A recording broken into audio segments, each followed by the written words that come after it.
Why is it? There we go. There it is. So, I did a thing, and Now what? Dr. K playfully scolded me for it, and I deserved it. What did you do now? I'll tell you about it when I say, let's go. I can't do it. We'll do it live. Do it live. I'll write it and we'll do it live. Mister, will you please wake up? Wake up, wake up, wake up, wake up.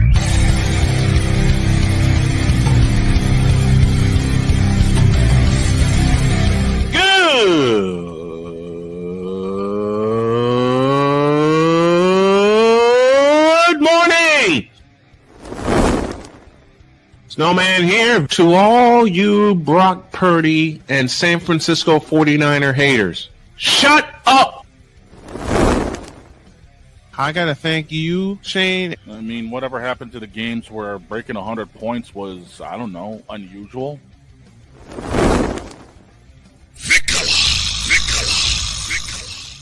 There was one word to sum up the All-Star weekend. Trays. Cause we take this job so serious. Splash Brothers, yes. Ray Allen, replace him with Steve Kerr. Reggie Miller, yeah.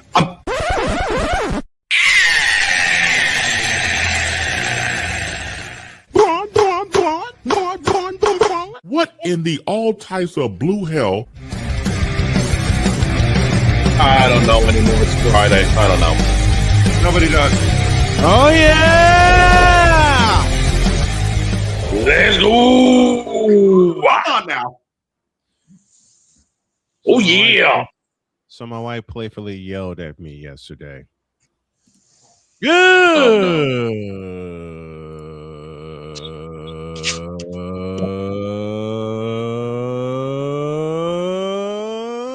morning and welcome to the fabulous, fantastic football Friday edition of Snowman in the Morning. Glad to have y'all with us. And I begin with a tale of me doing something I wasn't supposed to do. You mean another tale that's as old as time? Basically. And as old as me. Sounds about right. So I was in here working on Thursday on a lot of stuff, website included, which is why I unfortunately missed Pain and Game with Pick'ems. I'm doing the replay later today. And the next thing I knew, it was north of 6 a.m. Damn. Yeah, I worked straight through the night. And I went to bed. I laid down. And a half hour later, the alarm was going off. And I had to get my wife up so she can get ready and get going for the day. I came back. She came back. We were talking, and she said, I have a bone to pick with you. Oh, no. Yes, honey. Why were you up till 6 a.m? How'd you know? Said, you noticed. She said, yeah. I was cold last night, trying to sleep. I said, well, I was up working. She starts laughing, and she says, I've had nights like that, but you're old. You can't do that anymore. I said, honey, I know that. So to get through Thursday, I had 2 of these.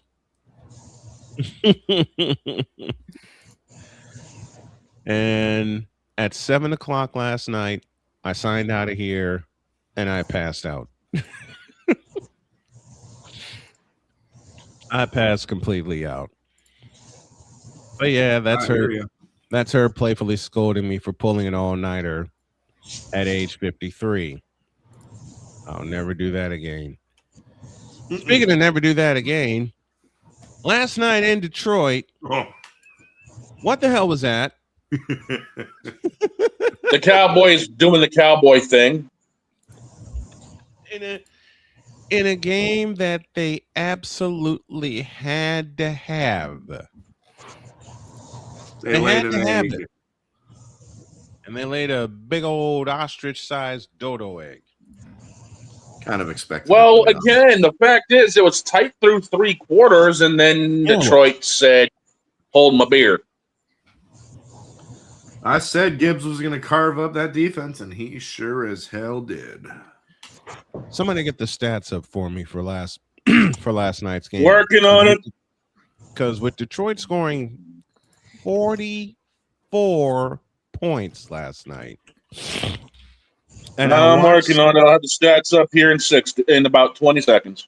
And I watched some of the highlights, and Jahmyr Gibbs was doing Jahmyr Gibbs things, like 3 touchdowns. 3 touchdowns. And right now, here we go. Night.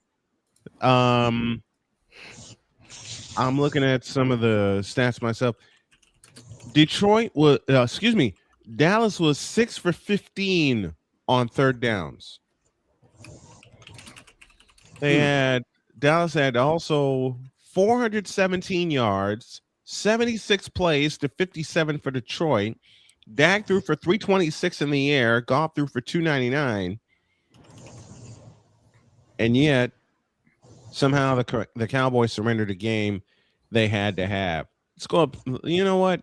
I know somebody that can try to explain what the hell went on, and he's sitting there waiting for us. Passionate. Come after me! I'm a man! I'm 40! Unflinching. Let's go back to losing. Parking was easier. Unrelenting. They're not going to keep him off the field tonight! Totally. This one has a chance! Deeds.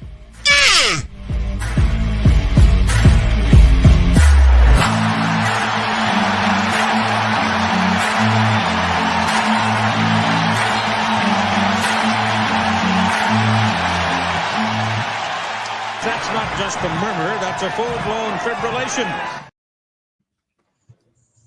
Deeds, tell me what the hell happened last night. What happened last night is a matter of math. You can get all the yards you want between the 20s, but if you settle for field goals and the other team scores touchdowns, you're going to lose every time.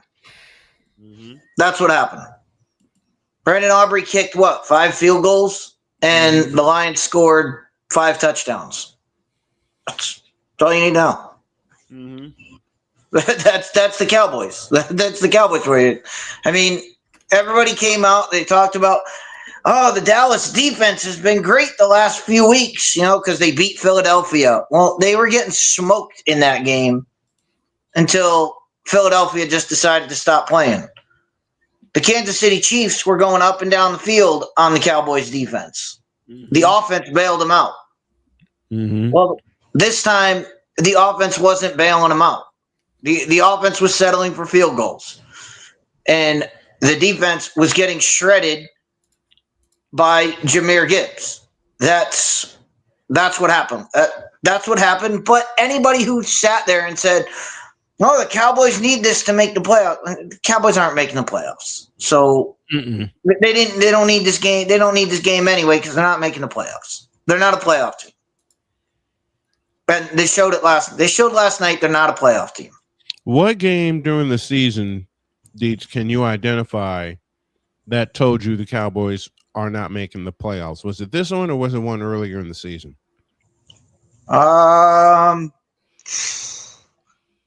Probably week 1. I mean, it was before week 1. I mean, anybody who thought the Cowboys were making the playoffs this year, it was all what it was going to take would be a monumental fall by Philadelphia. Mm-hmm. And yeah, Philadelphia's stepped back a little bit, but it's not anything drastic. And now the Eagles hold a 2.5 game lead. So the Cowboys are not, I mean, the Cowboys have always been, they were always going to be the second best team in the NFC East. Now the question is, can the Cowboys get an over 500 record, which doesn't do anything for you. All it does is give you a mid-level draft pick that they're probably not going to do anything with you're not going to do anything with a middle of the first round draft pick. Jahmyr Gibbs caught 7 passes for 77 yards last night. David Montgomery 6 carries, 60 yards, and a touchdown. Jamison Williams caught 7 for 96. Jared Goff threw for 309. Dak Prescott threw for 376. But going back to Dietz's point about simple math, 5 field goals for Dallas, 5 touchdowns for Detroit. That's a 20-point difference. And they lost I'm sorry to break it down. So I'm sorry to make it so simple, but it was simple watching the game. You're sitting there going, all right, we're getting a field goal. All right, we're getting a field goal. You're behind by so much. All of a sudden, you're behind by so much, and then they're still kicking field goals, and you're like, that does nothing. Like, and so I mean, at that point, but also it goes back to the point of if you don't have a middle linebacker. Well, there's no one to cover the running back. The running back, they're just going to throw to the running back all day because you don't have a middle linebacker to cover him. And both David Montgomery and Jahmyr Gibbs was in the middle of the field all night. And and where they the rushing stats are not great except for the touchdowns. Right. But you add in 7 catches for 77 yards added to the 60 yards that Jahmyr Gibbs has, and he's got $130. So, yard. It doesn't matter how you get him, as long as you get him.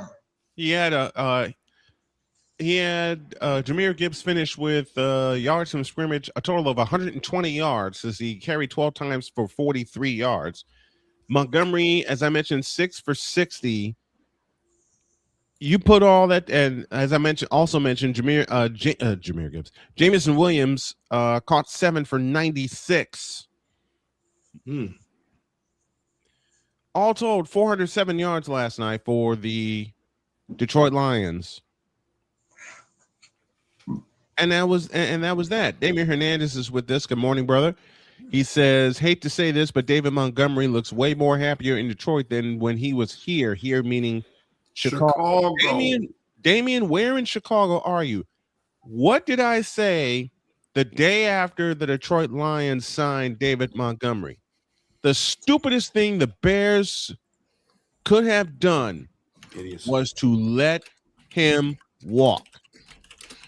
Stupidest thing they could have done. Bear idiocy. Look, I love you. I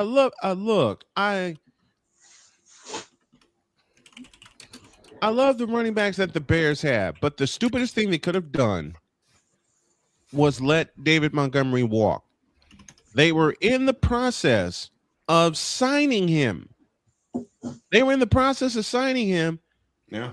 And then Detroit swooped in and grabbed him. The same way the Rams, I'm sorry, Playmaker, I love you, were in the process of signing one Christian McCaffrey. And then Kyle Shanahan at 20 minutes to midnight said, we got something better for you. And now it's paying dividends both ways. Look at the backfield Detroit has. Jahmyr Gibbs and David Montgomery, one of the best 1-2 punches in football. And they proved it last night and hung 44 points on the Cowboys. So, Deets, don't ever apologize for doing simple math, my brother. Don't ever apologize for that. Because the people that tune in, lamestream media included, because, Pizzle, as you know, we've been attacked by lamestream media saying we don't bring the facts. And that's about all we do. Every time. It's simple math, man. We do. Pizzle does it on his show. Deets did it on his, and we do it here, bringing all the collective efforts together.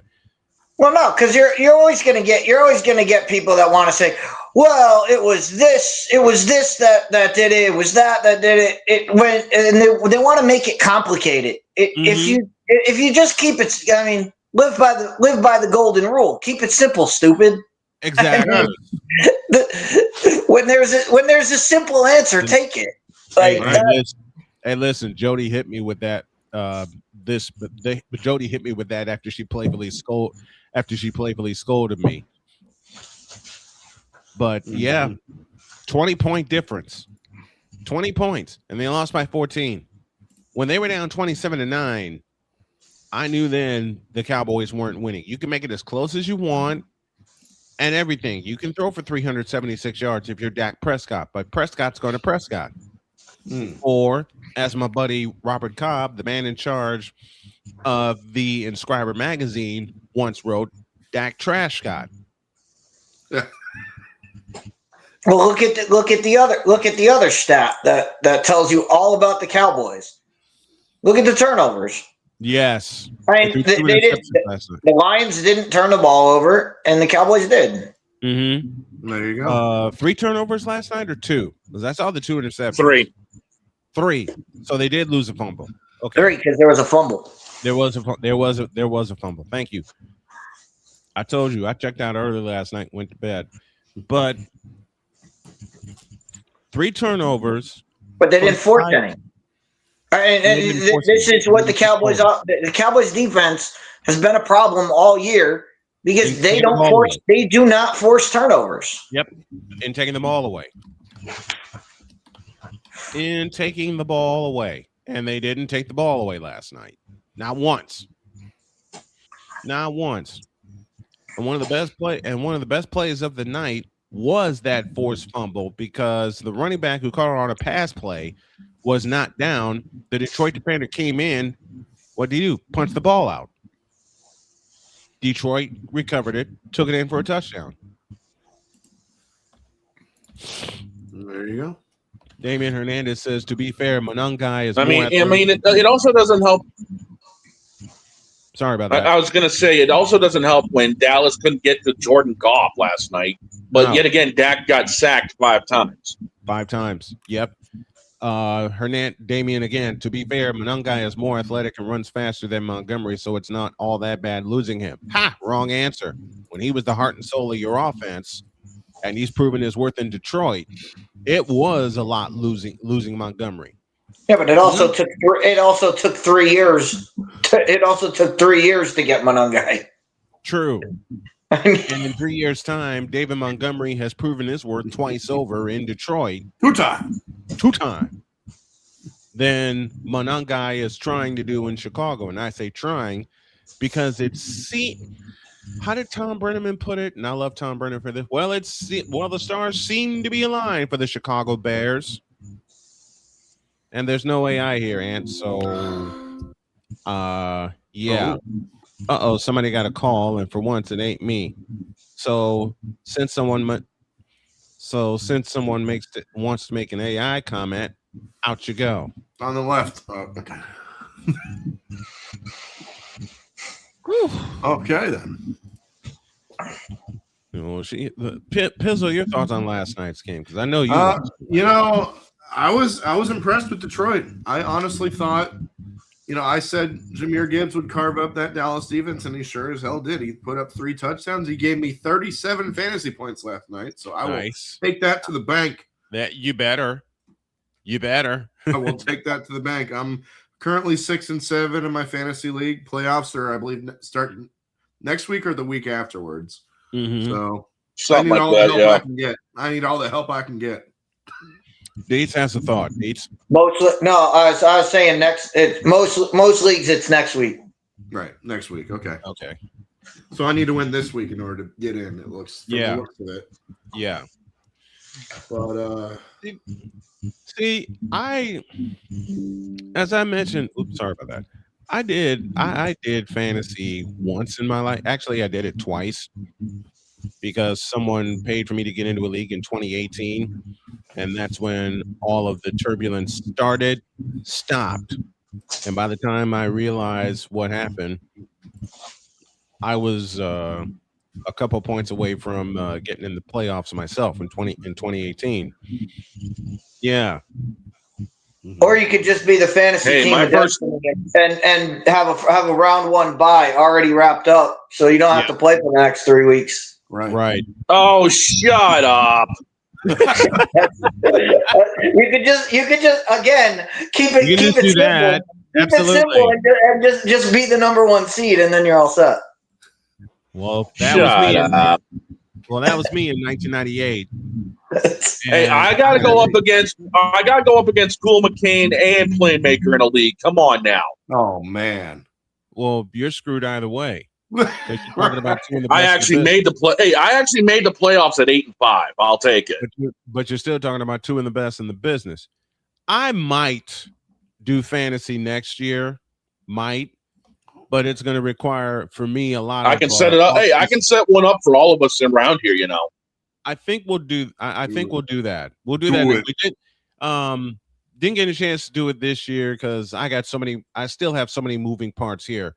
But next year we will do a fantasy league here for Snowman Multimedia and Snowman in the Morning. 48 after the hour. We got Mike Drop Moran coming at the top of the next hour. Then we got our college football picks and then our NFL picks with Deb Whitkus. We got picks all over the place. So yesterday, I did an all-nighter Wednesday, which is why we weren't on yesterday, but we're on today. And we're wrapping up the Detroit-Dallas game. Detroit wins 44-30. They keep their playoff season. They keep their playoff hopes alive. Thank you very much. English is not my first language. And essentially, English.exe has failed. Yes, English.exe. Control-Alt-Delete. That's about what I did when I checked out last night. That's about what I did, Pizzle. I hit Control-Alt-Delete and I went and passed out. I hear you there. I hear you there. That's why I need like double this today. What you got? What's the drink of the morning? This is from the Wawa. I got Wawa iced coffee with pumpkin spice and whole milk. This is Circle K, and I'm dropping them a shout out because they allowed me to. This is Circle K, and it's a combination I had a couple of weeks ago that surprised everybody. Half of this is chocolate caramel. The other half is peppermint mocha. Oh. So, yeah, I'm going to be bouncing around all over the place. Well, there you go. What I am going to do next week is make my own version of this, but make it sugar-free, so my body will agree with it. 50 after the hour, 10 till the next hour. Won't be long before we are getting Mike Drop Moran in here for her thoughts on the WNBA mess, and it's a mess. And I'll start my thoughts here. It's a mess. Thank you, Kathy Engelberg. Man, Kathy Engelberg has pissed me off again. Well, let me change a word in that sentence. Kathy Engelberg continues to piss me off. There we go. There, how is that? Is that better? That's yes, that's better. That's a little better. Yes. I mean, Deed said it a moment ago, and it needs to be said here. Hey, Kathy Engelberg, keep it simple, stupid. Pay your players. Mm-hmm. Yeah. You can't get more simple than that, man. No, you cannot. You would the player, and I don't care how many people want to make Angel Reese a thing, but the player that moves your needle is Caitlin Clark. Mm-hmm. Act like it. Yep. Which you won't, because you know who they're gonna. This is my opinion, and my opinion only. You know who they're gonna try to protect going forward. Aside of Angel Reese, Paige Beckers. Yes. Wouldn't surprise me. They're gonna try to put Caitlin Clark on the back burner, and the Indiana Fever ain't gonna have it. Now, I'll mention a scenario that I mentioned last year that nearly happened, but didn't happen for a very conspiratorial reason. I'll get to that in a minute. What if Indiana messes around and wins it all? Like they should have done this year. The amount of egg on Kathy's face will be priceless. Oh, she had egg on her face in Game 5 when the Fever came back from 13 down to tie the doggone thing in the fourth quarter. And that should have been an Indiana win, but I don't have to explain the ref ball. Thank you, urinating tree, for that term. That happened in overtime.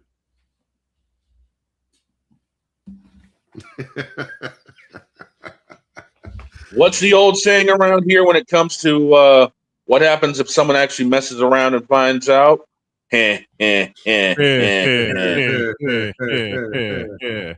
Exactly. Exactly. Let's take a break. We're heading toward the top of the hour, which means some IDs are coming up. When we come back, more WNBA discussion, and Mike Drop Moran will join us. This is the somewhat 3-hour edition of Snowman in the Morning. It's going to be a standard. When we get the full 3 hours, we're back in a deuce. This is Snowman in the Morning. Join Ryan McCarthy. I became a Jets fan because Kermit the Frog was my favorite Muppet because he was green, and the Jets wore green. That's how I became a Jets fan.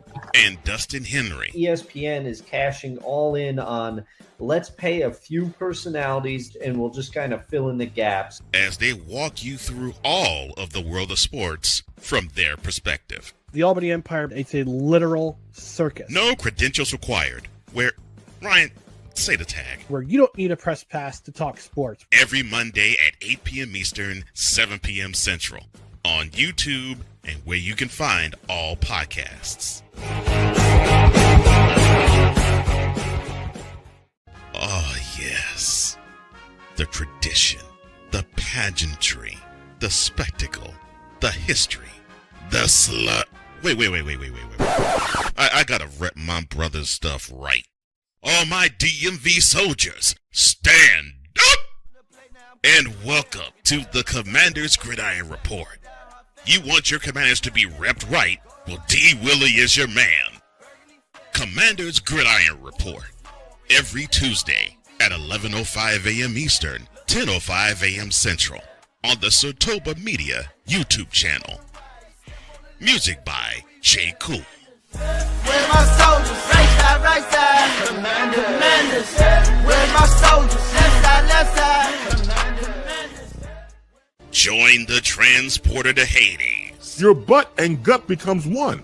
Join the reformer of hooker whores. This is my daughter, Placenta Booty Johnson. Join the bronze god. Whenever you are in distress, take off your baseball cap and throw it in the air. Join your very own superhero of broadcasting, Chris Bass. So whatever color crayon they get, they palm it and do 2 circles, and that translates to, I can beat up black people. As she takes you through the week's paces in Baseline. Live every Saturday at 8 a.m. Eastern, 7 a.m. Central, Pacific Time Zone people, just stay asleep when this is on live and just catch the recording. Oh, I'm sorry. Exclusively on the Chris Bass YouTube channel.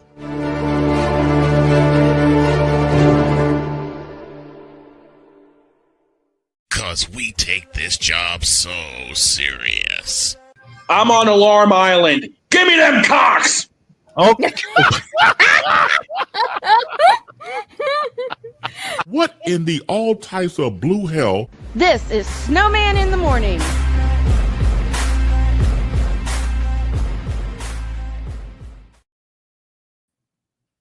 And to this day, we are shaking our heads. Of all the things he had to say, he had to say that. Of all the things he had to say, he had to say that. Ay. Before we go to hour 2, we got this message for you. There's a young fellow in my hometown by the name of Chris Hilliard who is going through aggressive treatments for a brain tumor. So all of our homies at Brother Rice High School on 99th and Pulaski, and I'm beginning to break because I have so many memories there. They're organizing this. It's called Climb for Chris. Chris is going through a very aggressive treatment for a brain tumor, and he was diagnosed in September 2024. These trips come with steep costs, including last-minute flights, hotels, meals, car rentals, etc., which add up quickly. Please support Chris, a 2009 graduate of Brother Rice High School, as well as the Crusaders' former head lacrosse coach on this ongoing battle by becoming a member of the Hilly Army. Let's fight alongside Chris. And you see the bash information in front of you. It's set for March 1st, 2026 from 2 p.m. to 6 p.m. Central Time, which will be 3 to 7 Eastern Time. And if your homie Snowman is able to make it, and I'm going to try my damnedest to make it a weekend where the wife comes with me and we stay in Chicago for a couple days. In fact, I'm just going to go ahead and say it. We're putting it on the schedule. You'll see me there, and there will be live coverage of the event. I expect to get a blessing from his mom, Michelle Hilliard, to do so. It'll be March 1st, 2 to 6 p.m. Central Time at 3359 West 115th Street in Marionette Park, Illinois. Place is called Bourbon Street. Food and drinks, entertainment, fundraising, and you can purchase tickets for $40 for the pre-sale and $50 at the door. Visit climbforchris.com. And folks, do me a favor. Let's get the hashtag #ClimbForChris trending. Let's put it in the chat and let's make it trending, not only for Chris, but for his family and for the Snow Crew, because we're going to try our damnedest to do a lot of fundraising for this. Victor and I yesterday shared some memories of being at Brother Rice and working with Chris and everything. He is very, very dear to me. He's very, very dear to Victor, and he's become a very dear member of this crew, though he doesn't know the rest of the crew yet. We're going to try to fix that. But if I get the okay, there will be a live stream from this event, March 1st, 2026. Visit climbforchris.com to purchase your tickets, $40 in advance, $50 at the door. As mentioned, you see it in front of you. There will be food and drinks, entertainment, fundraising, just all kinds of fun with some great, great people and for a great, great cause. Visit climbforchris.com for more information. And there's a side note that I forgot to mention. The band Maggie Speaks, who do a lot of covers for great rock songs, they will be there. They will be there to provide the entertainment. And I promised an update. Snowman Multimedia will indeed be doing a live broadcast from there. We got the okay. Hey, let's go. We got the okay. You see the hashtag in the chat, hashtag Climb for Chris. Let's get it trending. Let's get it trending.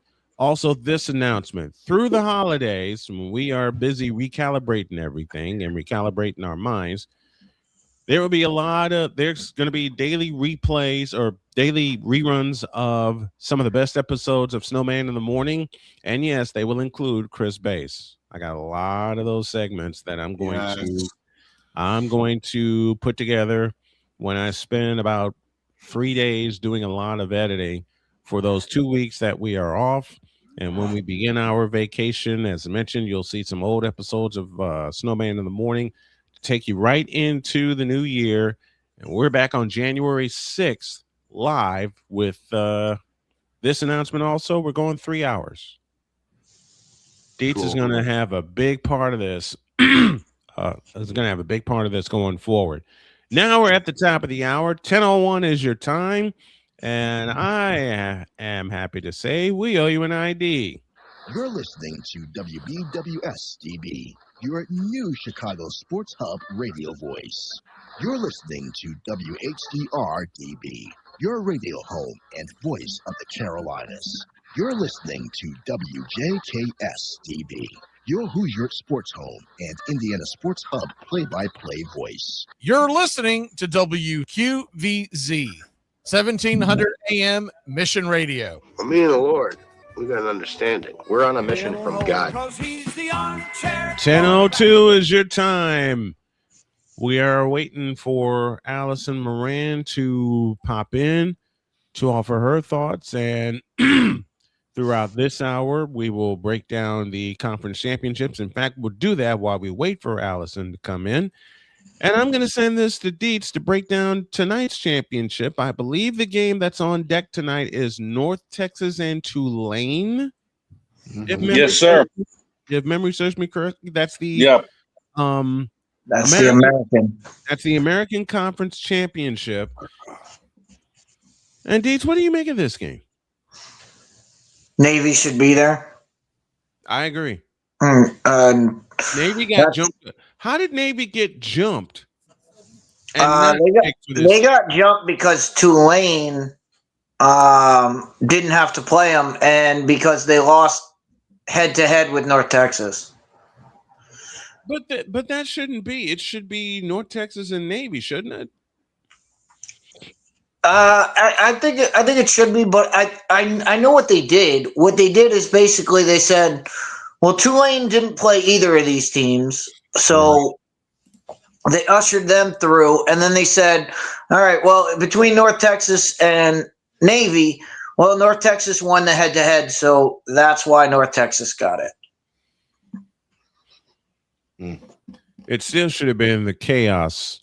But still, Navy played well enough all year. They should be there, but they should. You can only have two. You can only have two, and three teams finished at the top. Again, they should all play each other, and we should be able to figure this out beforehand. But that wasn't the case. So, can you bring back? We talked about this earlier in the week. Can you bring back the Southwest Conference to take some teams away from? But this is from the super conferences. This championship game is also interesting because I was thinking about this before the show. If you read the bylaws of that the NCAA has set up, it says the top 5 ranked conference champions will get into the playoff. And why that's interesting is because North Texas and Tulane are both ranked higher than James Madison right now. Yeah. But one of those teams is going to be a playoff team. And it opens the door. That language, though, opens the door to if Duke wins the ACC championship game. Oh, boy. And they're unranked. Oh, boy.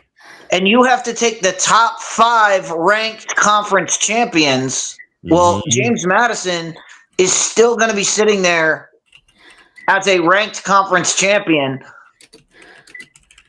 So the question will be, does Duke jump the Dukes? Yeah. And get in. And that's where all this chaos goes. But before we get to the chaos of the playoff, let's bring Allie on. Let's talk some WNBA. Then we can go right into college football and our picks at the same time. Yep. Here she is.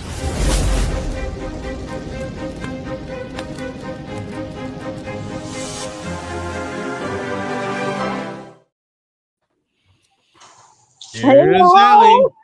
How you guys doing? Good morning. Good morning. Right now, that's one of the only few people that can make me smile. Aww. That's so sweet. My gosh. Well, all of you all make me smile. Gotta say that. Every day, every time I'm on, I just love being with y'all. That's why that's why I promise this coming calendar year, I'm going to do my best. I'm going to do even better in cutting up your segments and getting it way out there. I'm doing some research on getting all those out there as well. All right, I'm Allie. holding you to it, baby. Good. I am holding you to that. Please do that. I will haunt your dreams. Well, with that laugh and that smile and some of the mic drop moments that make me laugh, it's already haunting me, but in a good way. Okay, Allie, you called this 2 months ago when the W would go 30, 60, 90 in terms of delaying their negotiation their CBA negotiation window. 30's already gone. 60 is already here. Is it possible they go 120? Absolutely. That's what I thought. We said February. We said it. We did. Right now, it's going to January 6th. So, but I'm guessing that they just put a new CBA out on the table for perusal, discussion, argument, gnashing of teeth. It's going to be just a bloodbath for the next couple of months. I guarantee you. Now, this latest proposal, it's going to include a guaranteed $1 million base. That's according to ESPN on Monday. Projected revenue sharing pushing total earnings to more than 1.2 million. Now, let's dive into this even further.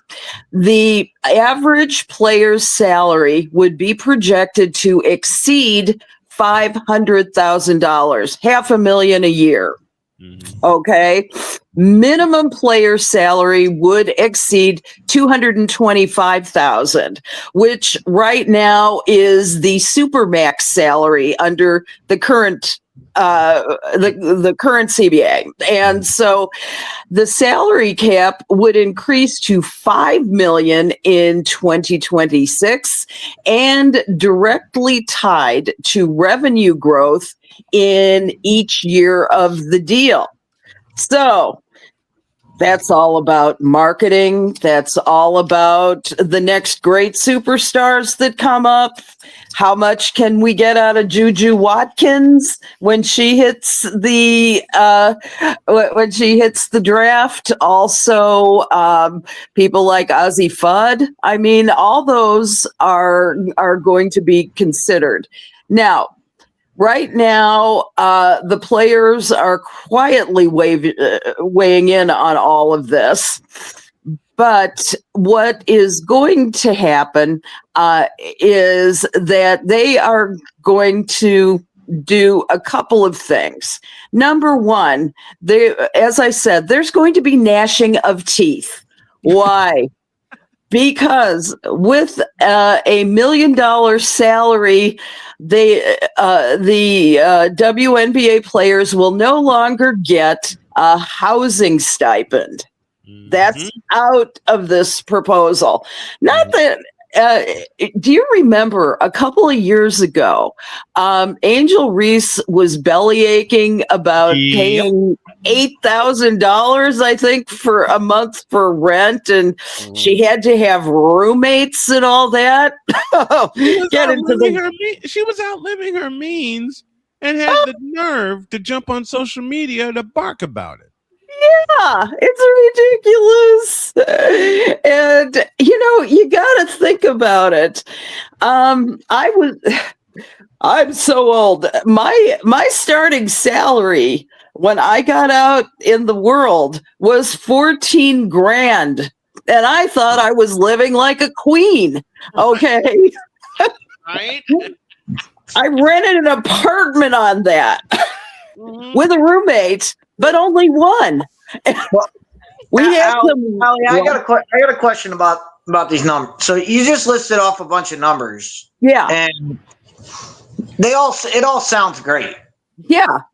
What is the percent what is the percent raise? How much more all the numbers you just said, I don't know if that's if that's 100% raise, if that's 200%. It's more than triple what they make now. It's okay. Let me give you a few more numbers. In 2025, league's minimum salary was $66,079. Okay, not that a bunch of us couldn't live on that too. The supermax, in exact numbers, was $249,244. That's supermax, and the salary cap is 1.5 million.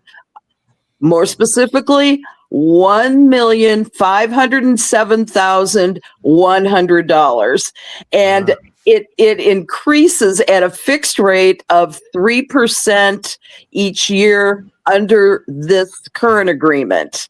And it also has a separate revenue sharing provision that grants direct payments to players if the league hits certain revenue targets. However, remember that this contract was signed in 2019.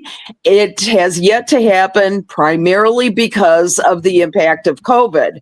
6 years later, 5 years later, we're still talking about COVID impacts. Mm-hmm. So but my point to bringing that up is, you know what's going to happen. You know what's going to happen with this latest proposal. You're going to hear Angel Reese and people of her ilk saying, and the players saying, well, yeah, they're not paying us enough money, but they just gave them a 300% raise. Exactly. Yeah. Kelsey Plum, anybody? Kelsey Plum, anybody? Mm-hmm. So that's what I'm saying. They're going to give you numbers, and they're going to say this number's so small, and you already know the argument that they're going to make. Look at how much they're paying us. Look how much they're paying NBA players. That's always been their argument, and it's a lose. Like, why they make that argument? It's a losing argument from the beginning. It is. There's no question. All right, you just got if I got a 300% raise at work, I'd be very happy. Yes. I get a 300% raise. They're going to tell you it's a spit in the face. Yep, you'll definitely say that. Here's what's fueling all of this, this argument, though, is that both Unrivaled and the new league, Project B, which we really haven't talked about, is offering those kinds of salaries. Baseline is $1 million. Okay. That's and it's for a hell of a lot less work. It's in the off season from the W, and you also have a certain amount of players who have heavily invested in this league. Project B not only has the Saudi money, but it also has, that's the LIV that funded the golf league that was so difficult. You also have Candace Parker investing in Project B as well. So what the players are doing is looking at all these other differently modeled sources for their income, and that's what's fueling this debate on how much the W can actually afford to play. Explain those leagues to me, because isn't one of them 3 versus 3? Yeah, that's Unrivaled. 3 versus 3 is Unrivaled. Unrivaled. Right. Tell us about Project B. I want to hear more about this. Project B is also kind of a rival to the Unrivaled League, and the thing is that they are an entirely new group that's starting up this year, and basically they've signed up people. The first one they signed was Nneka Ogumike. I can never pronounce her name. Nneka Ogumike. Ogumike. I can never pronounce that person. I love her, and I'm just going to call her Nneka from now. Nneka Ogumike is the name. Ogumike. Someday I'm going to pronounce that properly. Forgive me, Nneka. I love you. I've loved you since college. You hang around with me with a headset on when we're covering these games and these leagues, Allie. You'll get it right, because Lord knows when the Fever played Seattle, I had to say it for 40 minutes 3 separate times. That's why I only had to say it a few times a year. Now, what Project B is offering salaries, 7-figure salaries starting at $2 million a year. Okay. Ooh. And how many teams are in that? I'm not sure. I'm not sure how many teams, but the league is set to run across Asia, Europe, and Latin America from November 2026 to April of 2027. And it's, as I mentioned, it has it's funded primarily by Saudi Arabia's Public Investment Fund. And it was created in 2021 to compete with established tours like the PGA. And okay, Saudi money, tragic. Okay, Yeah. then What and does that tell you? yeah, it's scary. The other thing is you also have people like not only Candace Parker, but you've got Steve Young, Novak Djokovic, and Sloane Stephens investing in this league. So Okay. You had me at Steve Young. I'm interested in you. Okay, but here's the issue. So so the players want 3v3 salary. So does that mean they want the WNBA to go to 3 versus 3? Because exactly. No, this is 5x5. This is a 5x5 league. Because Project B is 5x5. Okay, but the Unrivaled is 3 versus 3, right? Right. So even if the Unrivaled League probably has 10 teams on it. Now, and maybe not even. Yeah. Okay, but I'm just going to say 10 just to make it round numbers. Mm-hmm. So you have 3v3, so you probably have 5, 6, maybe you have 7 people on a team. Mm-hmm. So you have 70 people in your league. Mm-hmm. Yeah, you can pay a lot more to 70 people than the WNBA, who has 5, 10, probably 12 people, 12 ladies on a team. Right. And has significantly more teams. So now your pie is being split. Instead of being split 7 times, it's being split 12 times per team. So to sit here and say, well, we should be played like these other leagues. Okay, well, then you need to have 3 people. Then it should be 3v3 the whole time. Mm-hmm. And nobody wants to see that. Yeah, that's, you make some very good points, Dietz. It's it's going to be to the WNBA's credit if they can hammer out all of these issues and figure out where their new place is in this hierarchy of teams. It's going to be a real, I think the WNBA needs to decide who they're going to be. Are they going to be one of many? Are they going to be the queens of the basketball world? They have been, but now they've got some competition that is smaller. And as you mentioned, great point about there are smaller teams and they've got, so therefore a larger pile of money to be able to pay these players. It can also afford to be more selective. And therefore, it's not only NECA, but John Cole Jones has signed with them already, and a few other. The name Asia Wilson does come to mind. Don't quote me. But the thing is that WNBA is going to have to figure out how to be the global leader in women's basketball after this. And I'm not sure if they had people running it who are not just money people, but also passionate about the game of basketball. I have a question about, Kathy Engelhart is an incredible money person. She's gotten this league catapulted. But the problem is that you've got a lot of investment from these other leagues that are player oriented and player directed. So my concern is that if you don't have somebody who is passionate about the game of basketball directing that operation, then there's not the vision there in order to make it happen. And the way the WNBA can make it happen is you're right about, they've got too many business people in there. The other leagues have too many player people in there. You need to split the difference. You need production.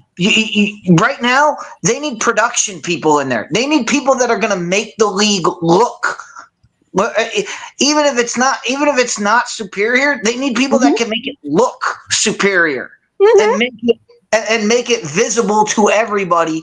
They need production people. They need production people to make sure that this league is getting noticed. That our league's getting noticed. And back to the point of these other leagues that are doing other things.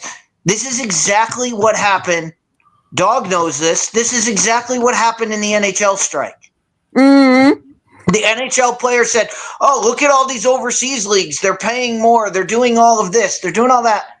Then they held out. They went and played in those leagues and effed around and found out real quick, holy, this is not even close to the level we had it before. And then they went back to the table. Right. And then they came back to the table and everything was able to be ironed out because they found out, hey, the money might be more over there, but everything else, the facilities, the travel arrangements, all of everything that they were getting wasn't there. Right. And the infrastructure wasn't there. So they couldn't make it.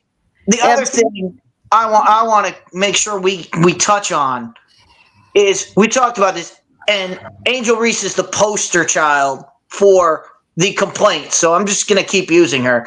But you're going to hear Angel Reese talking about, well, we don't get enough money. Well, you know what's going to happen? You know what leagues do in this situation? Okay, so Angel Reese, you and your ilk, you can get. We'll extend the top level contracts. We'll make the top level contracts bigger.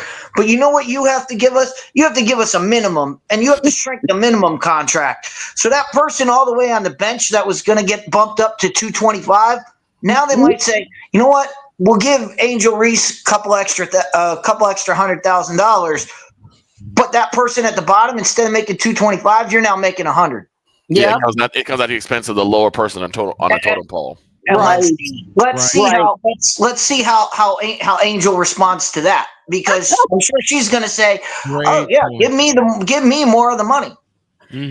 I control over that person at the bottom. This is a little off tangent, but I spent my Thanksgiving Day explaining to Greg's grandson why Angel Reese is more than the queen of me-bounds. I love my Ollie. I love him to pieces. I love his brother Dominic. And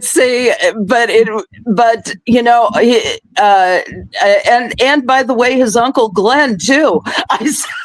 Because and you spent Thanksgiving explaining that to them. I explained. They're like, well, all they do. I don't like her because she's so selfish. I don't like her because she's making so much money and she's still upset. And I said when she focuses on basketball, she can be the queen of everything. And you know what, Allie? You and I have had this continuous conversation about Angel Reese because the trolls tried to come after me all summer. I did all 5 Fever Chicago games. Right. The trolls came after me in game 1 when Indiana blew them out by 35 points, saying, well, if Caitlin Clark is so good, why didn't she have 30 points in game 1? Why didn't she do what Angel Reese did? I'll tell you why. She had 13 assists in the game. Well, also you I'll tell you exactly why. And Victor, you rode shotgun with me for this broadcast. Pizzle popped in. Dog popped in. I'll tell you exactly why. It's called a triple-double to open the season. Well, the other thing is that she doesn't need 30 points a game. If you can get you 15, 20 points and like an 8, 9, 10 assists and a couple rebounds, and your team does the same thing, you're fine. The problem is that that's exactly what Caitlin Clark did to open the season 2012, and the Fever won by 35. But the other problem is that who is, again, besides Angel Reese, who else do you have? You have Camila Cardoso. Camila Cardoso. Yeah. And Cardoso took a long time for her to get up and running because she looked also lost. I love Cardoso. I love And I do Cardoso. too. I really yeah. love Camila. This is what I love Camila Cardoso. The problem is with Cardoso, and you can couple Angel Reese in this conversation, they don't concentrate on the game. There's the point. No, it's not a concentration on the game. It's how does the great Professor Cole Johnson say it? If you're a jack of all trades, you're a master of none.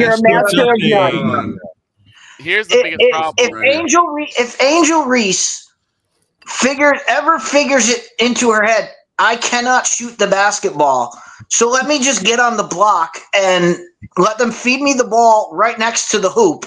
Right. She would dominate basketball. That's right. She does not have a coach in Chicago that could tell her. Yes. That's what I was You know going what? to get to. Stop shooting and get your camp under the basket and get your butt on the block. Get your butt on the block, and we'll give you the ball. You got potentially two of the best bigs in the W. Put them on either side of the post and tell them to camp. Tell them to camp there. But this is what I was saying, and this is what I was really getting to: is the indicative of a bigger problem. I put this at the feet of Coach Marsh because what did I say the entire time, Snowman, during that first game? How Angel looked absolutely lost. Like she had no idea where she was supposed to be. You're supposed to play the point. You're supposed to be in the post. You're supposed to play at the center position. She had no clue where she was supposed to be. And here's where I give it to not only you, Victor, but to Allie as well, because before the first game of the year, when we were hyping up the Fever in the Sky when they first played in Indianapolis, you both said that very thing. And Allie came on and said they're going to have Angel play the point, and we all looked at each other and went, "That's a bad idea." That's a bad idea. Absolutely. She's never been a person that facilitates the ball, that can facilitate that role of point guard. No, they need the general back. To be honest, if Courtney Vandersloot can make it limp back into the WNBA, she's the perfect general for Angel Reese, and she can direct that traffic like no one else, and even without her wife there, Allie Quigley. But it's they were starting to do just fine, at the beginning of the year, but then Court went down with that ACL torn. Yep. And it was very difficult. And what's more, Tyler Marsh, I do not know why the Chicago Sky brass are so hyped up on him. I have no idea either. I don't know, but they're committed. Tyler Marsh. Oh, I'm going to make a comparison, and Allie's going to yell. Allie's going to yell at me for this comparison, but it's hilarious and it's true. Does the name Mark Trestman mean anything? Yes. Oh no. Look, understand what? Then y'all understand in my hometown why I make that comparison. Tyler Marsh is Mark Trestman on a basketball court. Hold on. As my good friend Detective Vic A. Law would say, Tyler Marsh is criminally stupid. Yes, he is. The things he does, you are left scratching your head like, why are you putting her there? Here's the other problem. When Sloot went down, yes, why didn't Haley Van Lith assume the point guard duties? Good question. Why wasn't Haley Van Lith given the point guard role?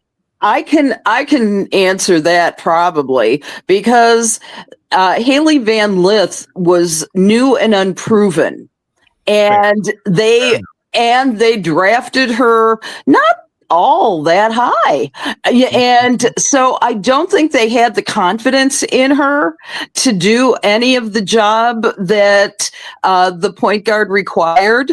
I think they wanted her to come off the bench for the first season, and not that she got certainly a few starting points, but I just don't see that their confidence really developed in her, and I think that she reacted to that non-confidence. Well, I understand that, but the question, that's my question fair. I have That's is fair. because how many games do you have to go through with going through the same thing, seeing it's not working, and saying, "Look, this isn't working.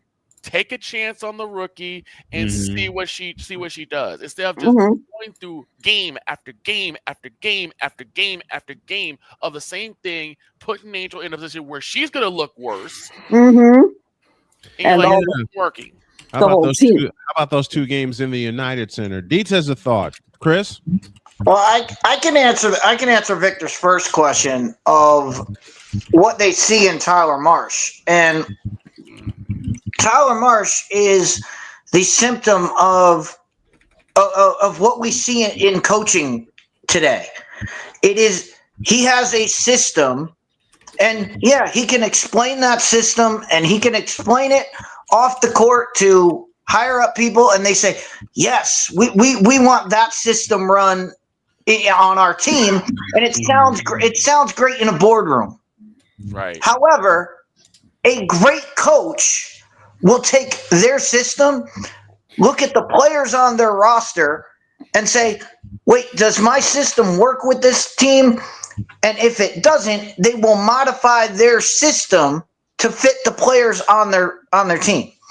And that's what's happening in Chicago is they have a system, and Tyler Marsh is trying to make Angel Reese run a system that she cannot run. That she physically does not have the skills to be in the position she's in, and he's trying to force her into it, and that's what's causing the disruption of everything. So it makes him look stupid, but when he's actually in the boardroom talking to the people, he's like, no, this is good. This is how this is supposed to work. Yeah, that works when you draw it on a board. When people actually run it in real life, it changes things. And that's the difference. But that's a question. And as a good point. As a good coach, you're supposed to know when your personnel does not work, or when your personnel is not in that right system. And you, like you say, you tweak the system, or you tweak the roster to fit your system. Case in point, Phil Jackson. That's right. Quick climbing in my head, Victor. Phil Jackson. I'll give you a couple more. Casey Jones. Greg Popovich. Well, Phil, I'll give you. You brought up Phil. Phil is the prime example of, yeah, my system works when I have all my players involved. When he has Jordan, Grant, and Pippen. When he has Shaq, Kobe, and Robert Horry, and all the cast of characters with the Lakers. Right. However, how'd that fare when he was in New York without any of those guys? He wasn't the coach at the time. It didn't work. It didn't work, and they didn't have another. They didn't have anything else to go to. They didn't have another well to go to. Right, but he wasn't the coach at that time. He wasn't the coach. He was a player. You're talking about in 70s to 73. No, I'm talking about when he went to New York and was brought there to be the. If you don't think he was coaching / GMing. There's no way. There's no way he didn't have any insight on that. I don't know if he had anything to do with the coaching, because at that time, Erwin, coaches kind of have that respond to this mentality anyway. Let me respond to Erwin's comment right here before we go to a break and before we go to our college football picks. He didn't fall into blue chip players. They fell into yes. Okay.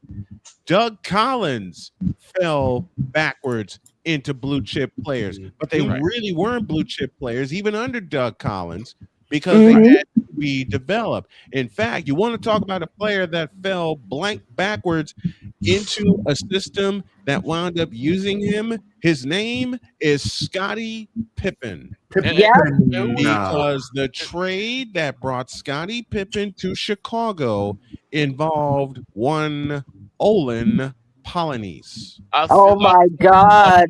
Who was the coach when Phil Jackson took over the GM role?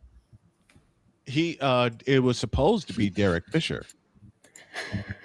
It was supposed to be Derek Fisher, but then that brings up the biggest problem with the New York Knicks at the time when Phil was coaching and GMing. And to Dietz's point, I believe wholeheartedly he was coaching and GMing. The problem was they had to put people in they had to put people in the right places, and they put the wrong people in the wrong places, and the wrongest player, yes, that's a term, thank you to one of my grandbabies for that, the wrongest player in that system somehow got elected to the Hall of Fame. And you all know the name I'm going to bring up to piss off a lot of Knick fans, Carmelo Anthony.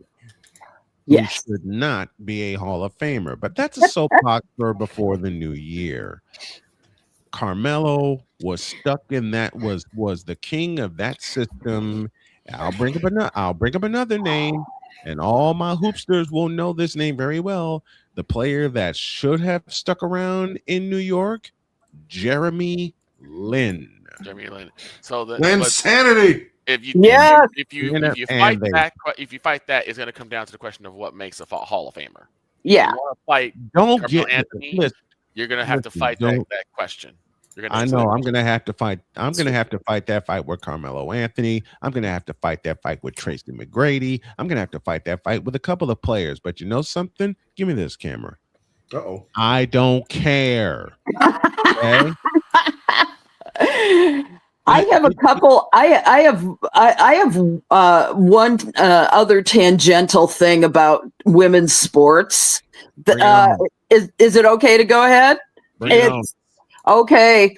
I have to give out props to Orland Park native Kendall Coyne Schofield. The PWHL. The PWHL Minnesota Frost.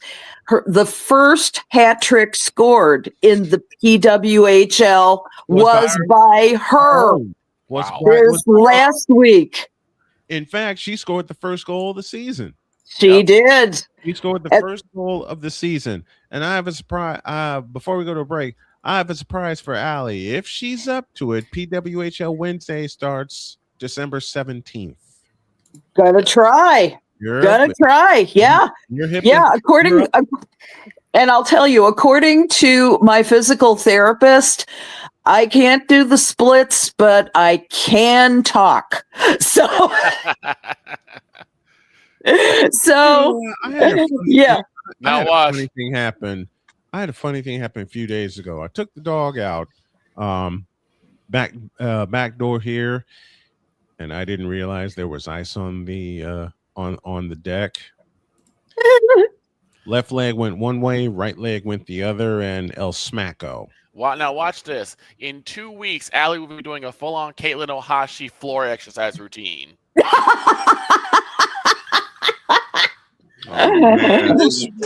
From your lips to God's ears. That would be very nice. Dog has got the championship weekend picks ready. We have North Texas and Tulane tonight. 8 p.m. is your kickoff time.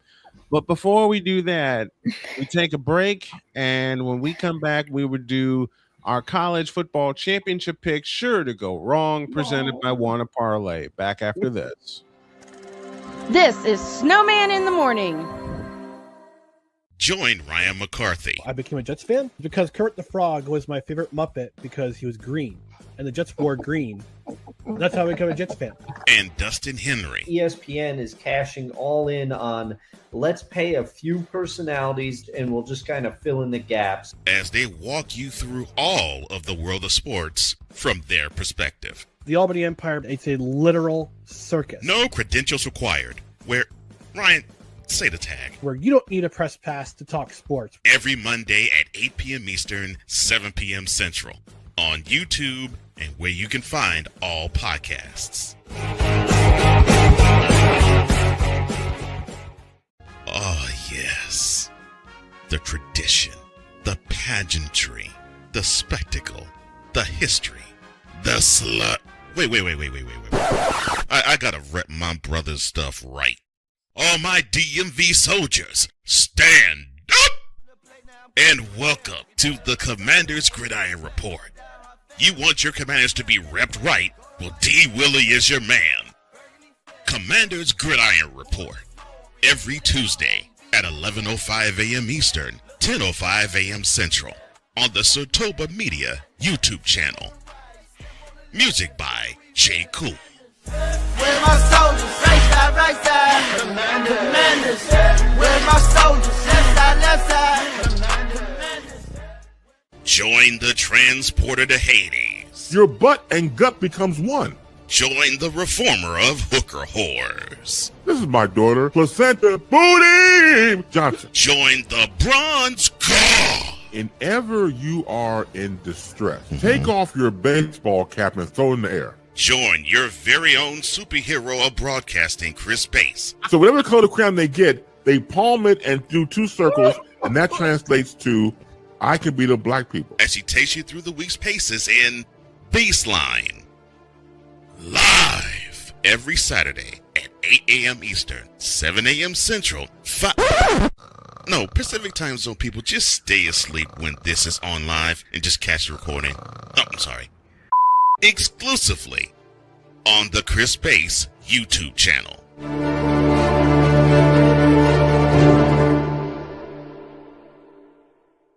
Cause we take this job so serious. I'm on Alarm Island. Give me them cocks. Okay. What in the all types of blue hell? This is Snowman in the morning.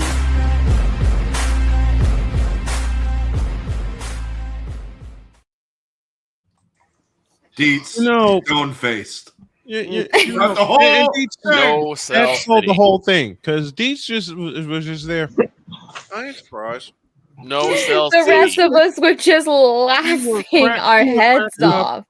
We were cracking up, and Deets is just sitting there. No Cell City. Like, well, he did Fifth Down Sports for how many years did you do that show?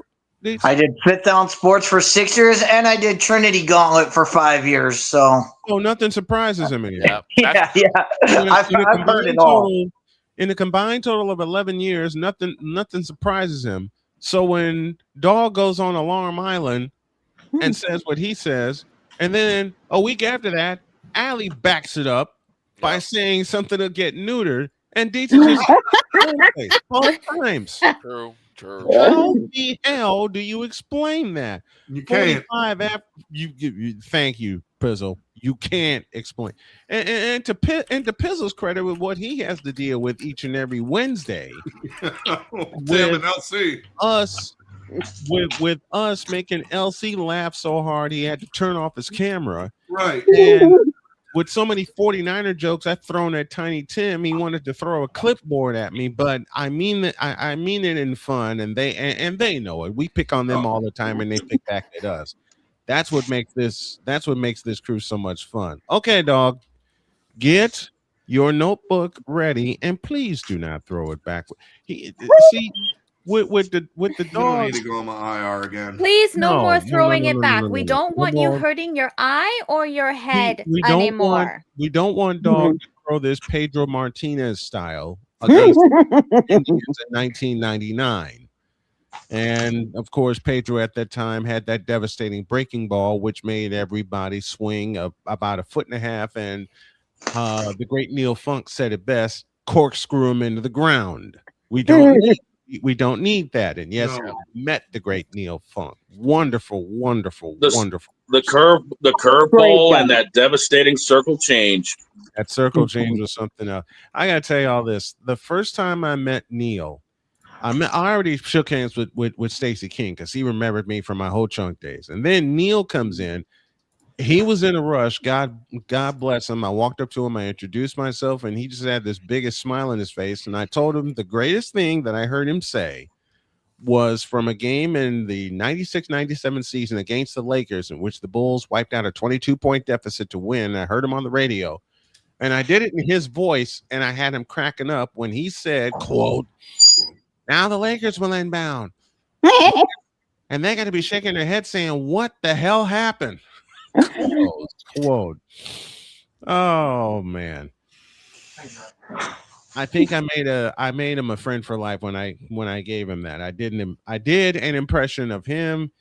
That's what happened when I did an impression of one, and Allie recognizes this name, Gene Honda. Oh God, I love Gene. Gene's the non-dancing machine. He's a great guy. I never thought I would hear a Gong Show reference on my show, but I remember that so well. Okay, Dietz is ready. So are we. We're going to do this Street Fighter style since we have 9 championship games. And yes, to Pizzle, I'm going with the theme of Vega to get us through our championship game picks. So Vega is going, and so is the dog. Here we go. Let's do it. Hadouken! We have the standings up to bat first, and it is officially a 2-horse race. Jen has an 8-game lead, and the magic number needed to avoid the playoffs is 12.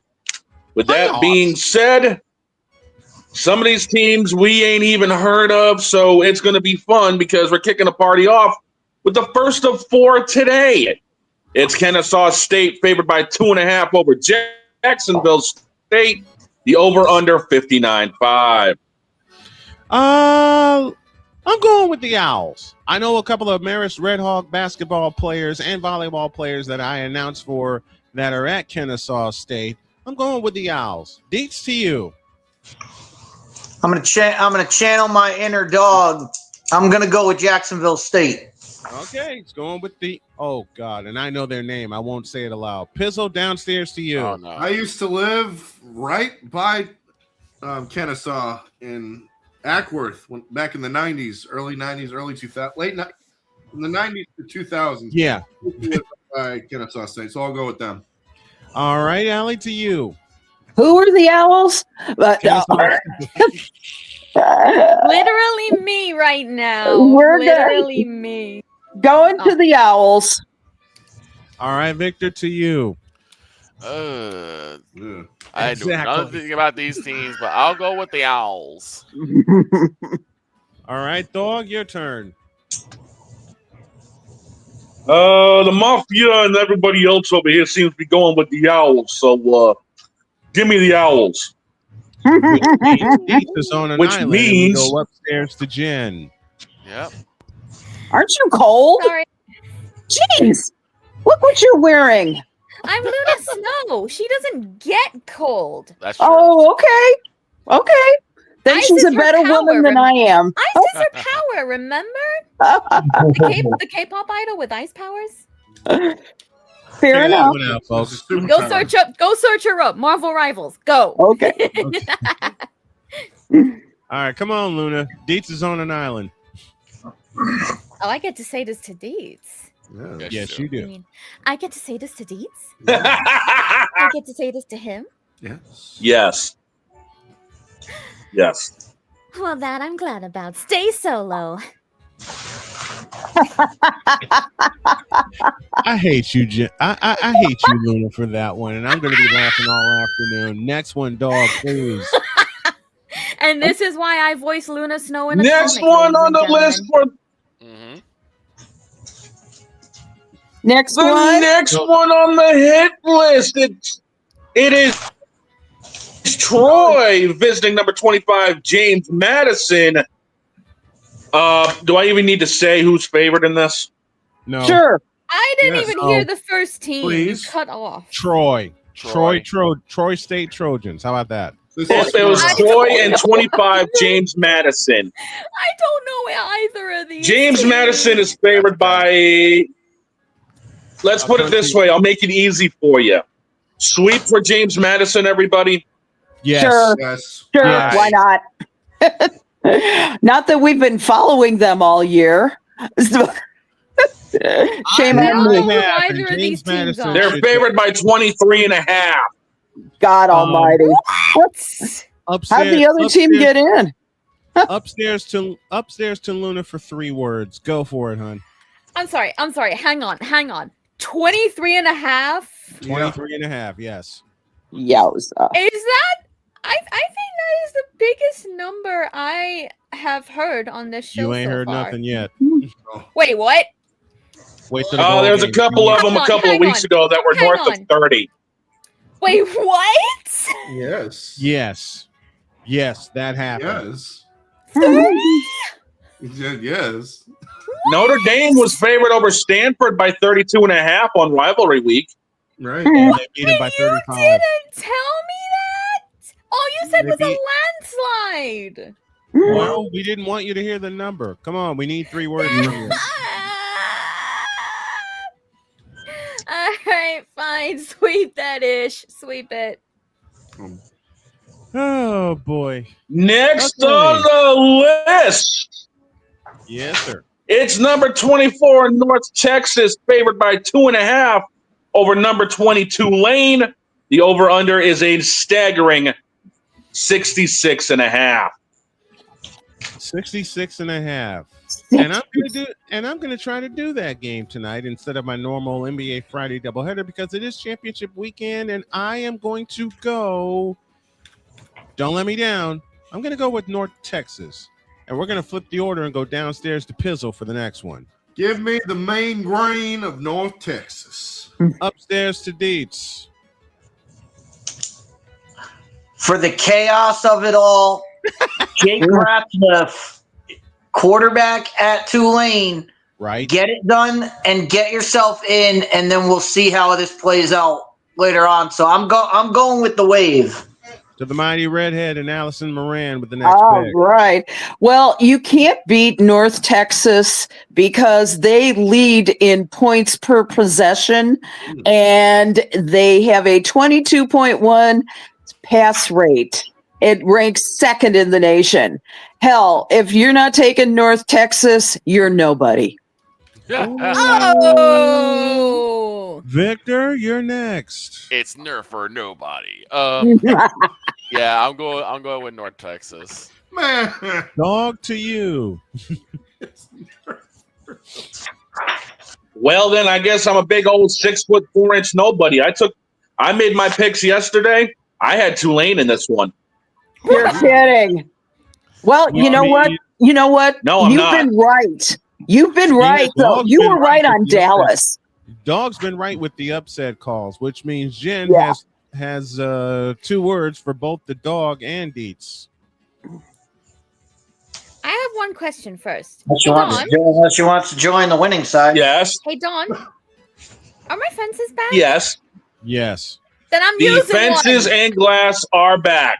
Then I'm using one. And I figured she would. Next one. Next on the hit list, it's UNLV and Boise State.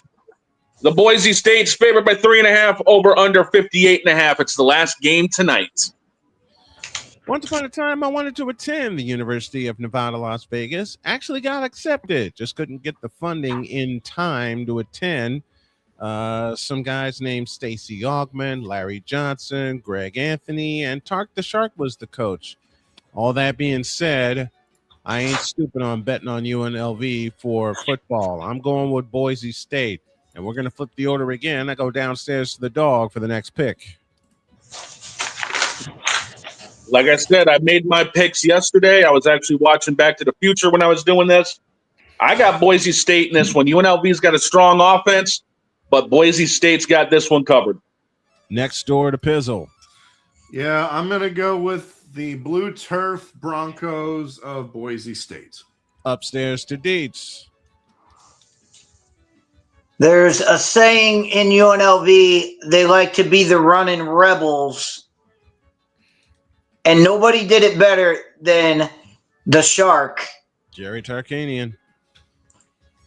And that's why this game is going to be for UNLV, because the head coach, Dan Mullen, he's done it at other places. He's doing it at UNLV. I'm going with the Rebels. Go UNLV. To be perfectly honest, I wouldn't be surprised. Here's Allie. Up until the time Deets started talking about UNLV, I was thinking I'm going to be a potato head. And I think I'm going to leave Deets on the island. Yes. Victor's next. I'm going with UNLV on this one. What? Wow. Which means Deets and Victor are on the island as we go to Luna Snow for her message. All right. My word of advice here, Vic, if you're going to be on the island, at least stay on the opposite side of Deeds, okay? I literally can't because he's the only other Cowboy fan on here. So we stick together.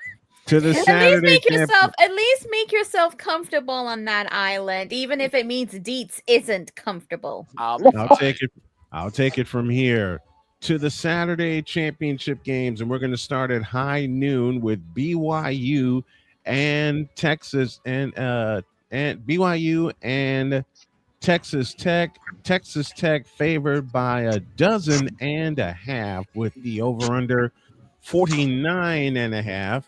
And I'll start this round by simply saying, "Go Red Raiders." We go next door.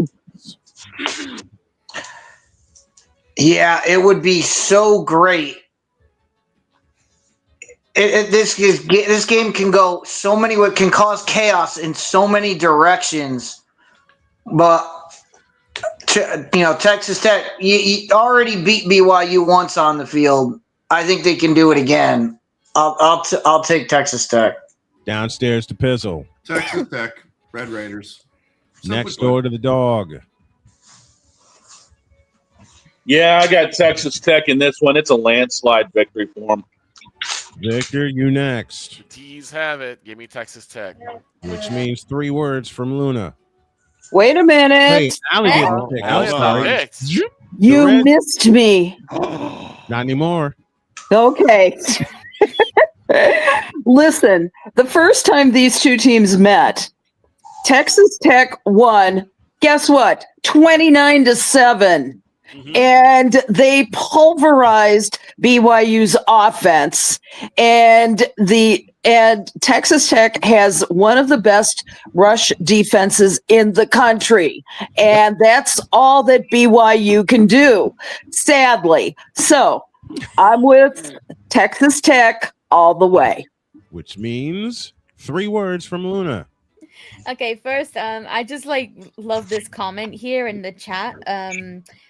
I'm so sorry that I'm gonna butcher this one word, but Erwin Curtis says not even the Tabernacle Choir can save BYU in that The game. Wonder Bread Tabernacle Choir.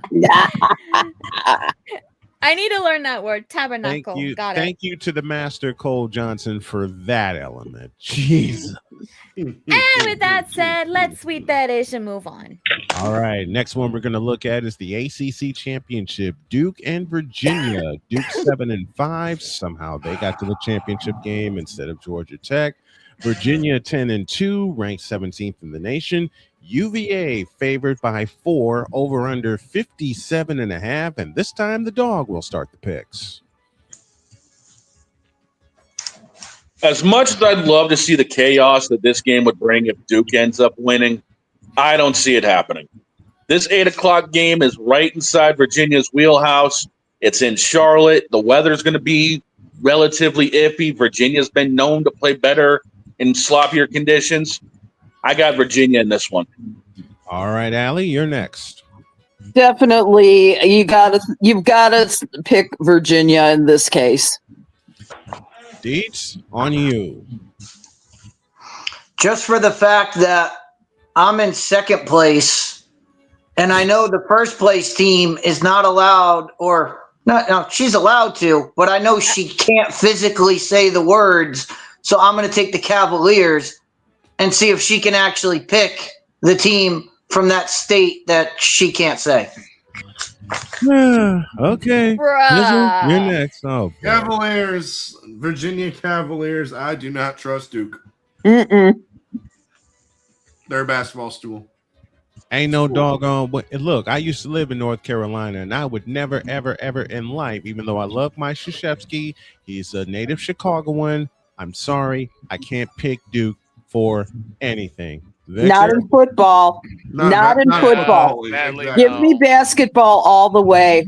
But just remember, Bill Belichick went 4-8 for UNC this year. So God knows North Carolina is a basketball state all the way up and down Tobacco Road. So there is no reason to pick Duke.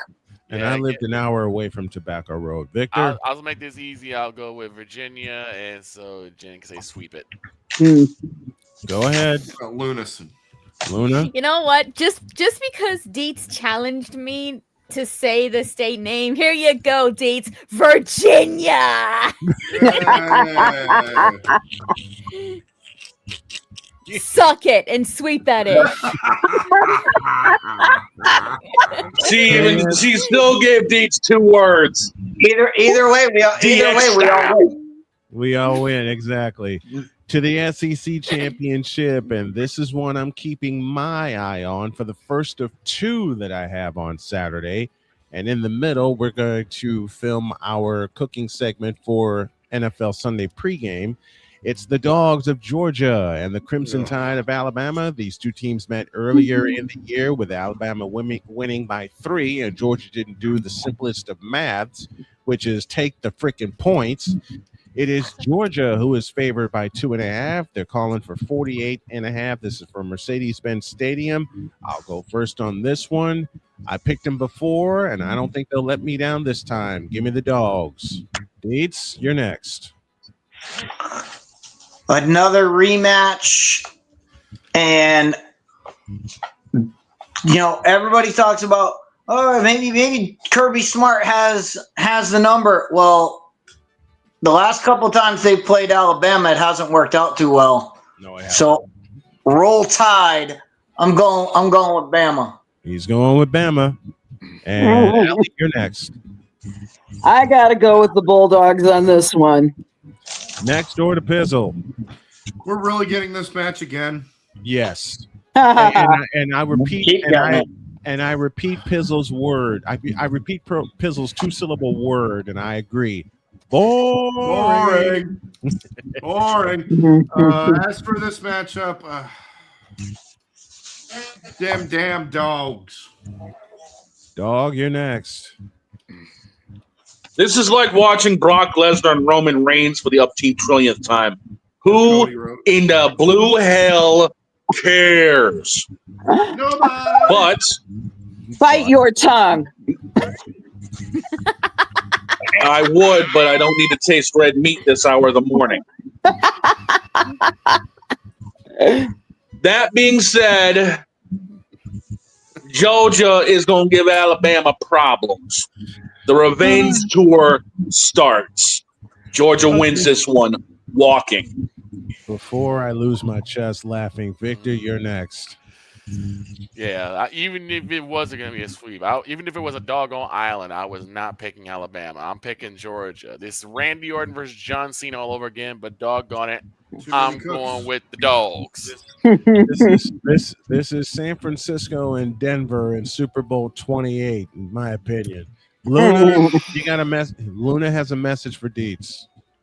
Actually, I'm going to go a bit different. Oh, okay. Please explain to me, if Alabama won the previous time these 2 were matched up, why is Georgia the one favored? Because it's in Atlanta. Because it's in Atlanta. And they're the better team. And they're the And higher they're ranked number 3 team. in the nation. They're number 3. I'm just going to say, but like, knowing what I know about this, the chances of me picking any of these 2 are about the same as this lady actually going and training. So yes, put me on the fence where I will gladly sit and eat Golshi's yakisoba. Oh, and I already know what button I'm going to push if I can find it. Now, and why am I going to do that? I'm trying to find it. And let me know when you found it, and I will say it again. You know what? I'll set it up myself. As a matter of fact, I'll throw you a curveball. Why am I doing this? Because yes, Gura. Gura, what does Gura have to do with this? I don't know. It was the first button I can find. And now it was the first button I can find in the time allotted. Yeah, but like, let's get the one of the person who we're actually talking. Oh, I know. I'm gonna find her. Trust me, I'm gonna find her. Just gotta stay on time here because I'm getting a message in my ear from our coordinating producer But she said I can have a little fun with this one. And with that in mind, I present a message from the Wonder Bread Choir entitled More Picks.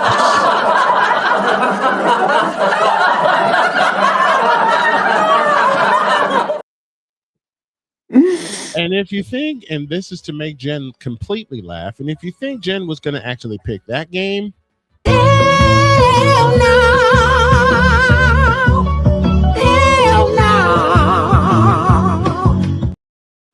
Like I said, I would rather sit on the fence if it means I can hang out with Gold Ship and eat some yakisoba with her. And why am I going to do that? and I still can't find the button I'm looking for. So I'm gonna have to hold up. I know. I'm gonna take every button out of this truck and I'm gonna rearrange it when I sign off today. 8 after. That means no Gold Ship. That means no Gold Ship. Unfortunately, I don't know where I put Gold Ship. Last one of Saturday takes place in Indianapolis, Indiana, and this is one I'm looking forward to calling. It is Indiana and top-ranked Ohio State, number 2 Indiana, if you can believe that, and number 1 Ohio State. Both teams are 12-0, and there is a number 1 seed in the college football playoff on the line in this game. It's Ohio State favored by 4.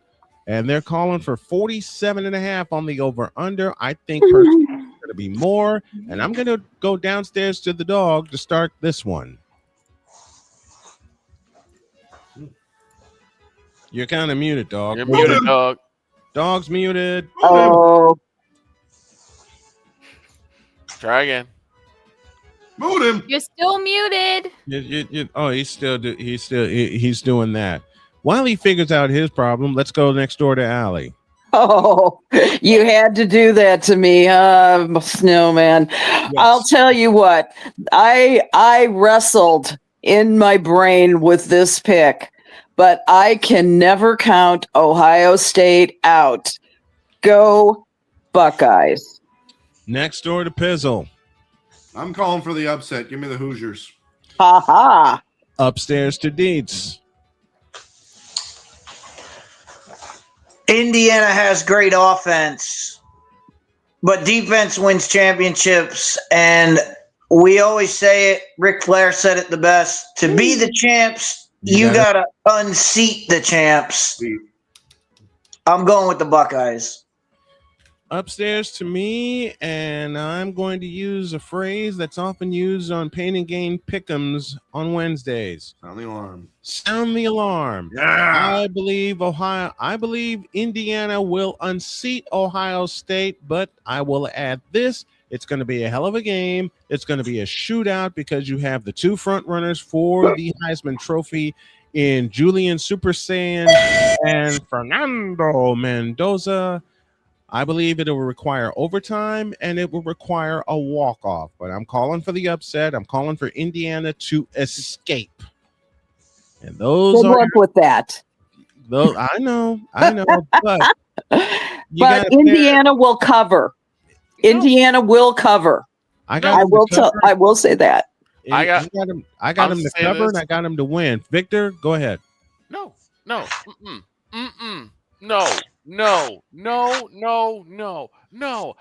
no. Put me on the fence, coach. It is I can't do that. Wussy. Way too close to call. Victor, make a pick. That game you can do it. No. He picks the fence, and I think Jen. Okay, he's going on the fence, and I think Jen's going the same way. Let's have a confirmation. Oh, that's what happened to the dog. Everything crashed. Am I forgetting? It seems my voice mod was not working, so I cannot do what I wanted to do. Uh-oh. That's not good. Yeah, but basically I was gonna say,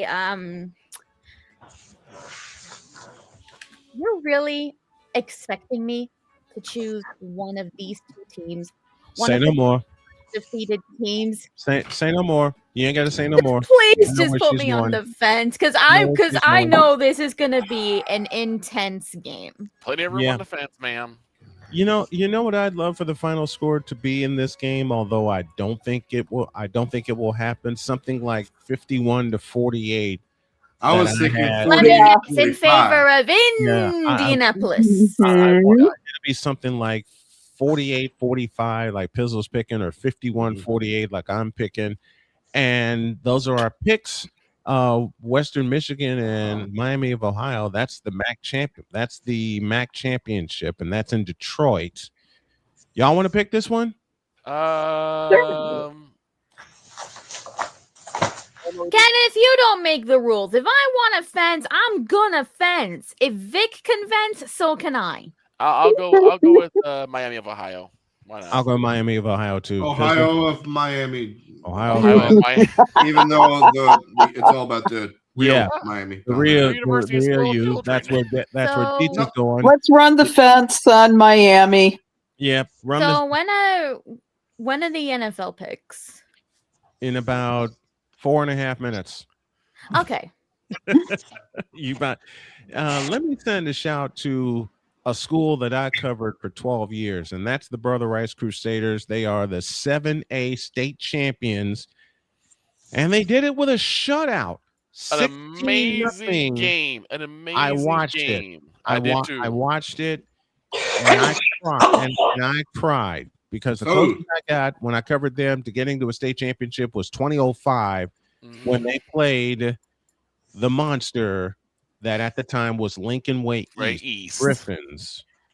And I have got to, Brian, I absolutely have to, since you're shouting out IHSA, I've got to shout out the Fenwick Friars, my hometown Friars.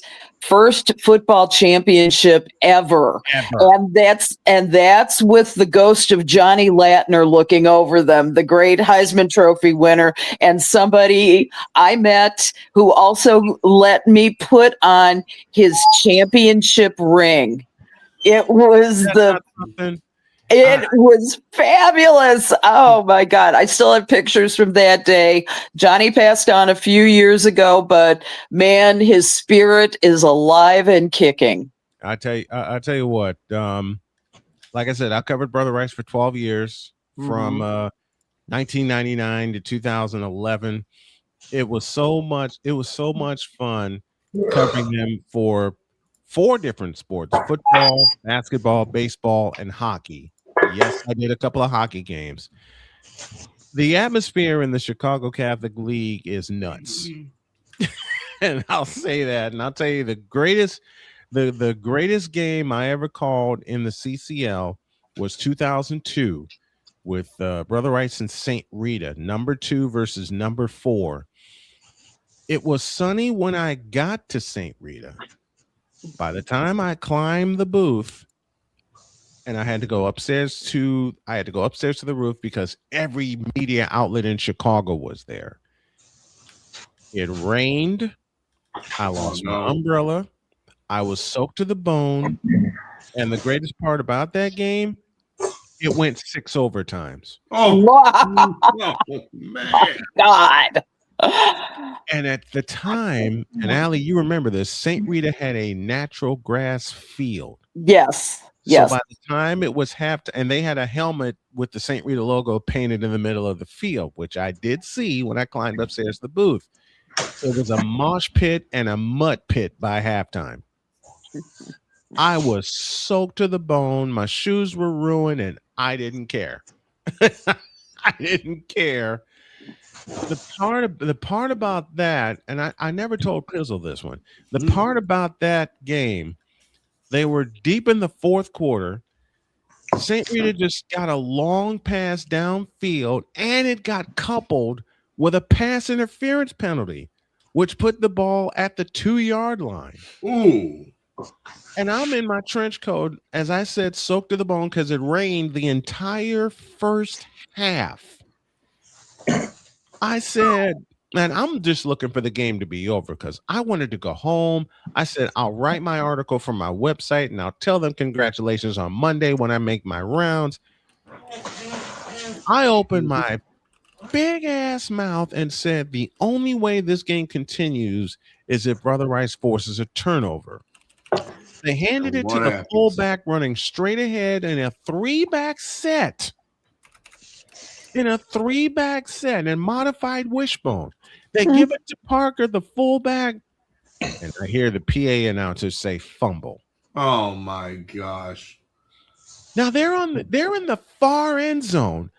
The end zone where I was facing was on the near side, and I saw the ball get punched out. That started the odyssey of overtimes. Every score that Brother Rice got, St. Rita matched until the sixth and final overtime. It was 45 apiece. It was 40 apiece at the end of regulation. Damn. It was 14 all at the end of regulation. Wow. 45 apiece going into the sixth overtime. My voice is gone. My energy is gone. Everybody that was up on the roof with me, every break I took was looking at me going, what the hell is this? Rice gets a field goal, makes it 48-45. St. Rita punched it in 51-48, the final score. I wrapped it up. I didn't even do a post game. I just wanted to go home at this point. I climbed down, and Tim Maher, one of my dearest friends and a St. Rita grad, was waiting for me. He says, great call upstairs. I said, thank you. I'm going home. I'll talk to you on Monday. And Tim and I are going to hook up and do some things pretty soon also. I climbed downstairs. Some of the folks heard my broadcast, and they said, great. They said, great job. I said, thank you. Let me go home, please. I'm walking through the post-game tailgate, and Allie, you went to Fenwick. You know about a post-game tailgate. I know about those. I did not go to Fenwick, though. I went to OPRF. In my day, they were all male. I wanted desperately to go, but Park River Forest. Okay. Yeah, that's okay. It's okay. I forgot. I'm old. That's all right. Yeah. What does my wife say often? I've slept since then. Yeah. But I'm walking through the crowd. They're giving me all kinds of congratulations. I said, look, congratulate the players. They just allowed me to narrate the game for them. I'm shaking hands. I get home, and they handed me a plate of food, 2 plates of food, as a matter of fact. Steak and ribs and all kinds of late summer fixings and early fall fixings. And let me just say football fixings. If y'all been to a high school tailgate or even a college tailgate, you don't walk through a tailgate without food. Right. Okay. And drink. I'll explain that Okay, in a minute. as someone who lives in the UK, what is a tailgate? A party. So it's a pregame before the game. It's cars lined up. You got grills. You got drinks. You got food. You got coolers. Everybody just chilling, talking stories. And it don't matter the weather. It's a damn party. No, if you go to any football stadium on planet Earth, and you will find more friends in this world than you ever knew you had. All right, I would like a little favor then from you guys. If I come and visit the U.S. on a holiday one day, You're on. please take me to a You're tailgate. Absolutely. Yeah. You're on. And what's more, you don't have to go into the stadium to enjoy the game because everybody's got their TVs out there. It's grills, everything. TVs, grills, generators, you name it, they have it. When I was walking through St. Rita's parking lot, getting ready to hop the bus to go home, I had my plates. I fell asleep on the ride back home. I get in the house, I put my plates in the refrigerator, and I reach into my pocket, and there's a pair of beers waiting for me. Oh. A couple of the parents, and Allie's just shaking her head because she's seen it happen. A couple of the parents slipped me a couple of beers. I remember going to a tailgate, and I saw someone bring the largest smoker I had ever seen. Yep. And when he opened it up, he had this massive. Who knows what the term Thor's hammer is? I do. Well, he's got one. Explain it for the masses. I'm talking in terms of meat. Oh, yeah, I've seen it. I've cut it, and eating one of those. Yeah. He had like 2 of them bad boys, and I was like, and he said, sit down and grab some. I was like, okay.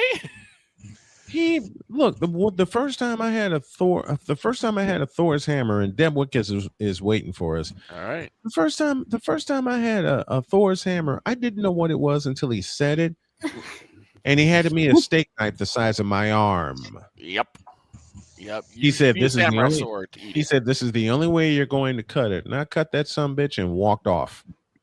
It's the only way you can cut it down. He said, he chased me down, and I thought, okay, he's coming back after the Thor's hammer. He says, "I'll need the knife back."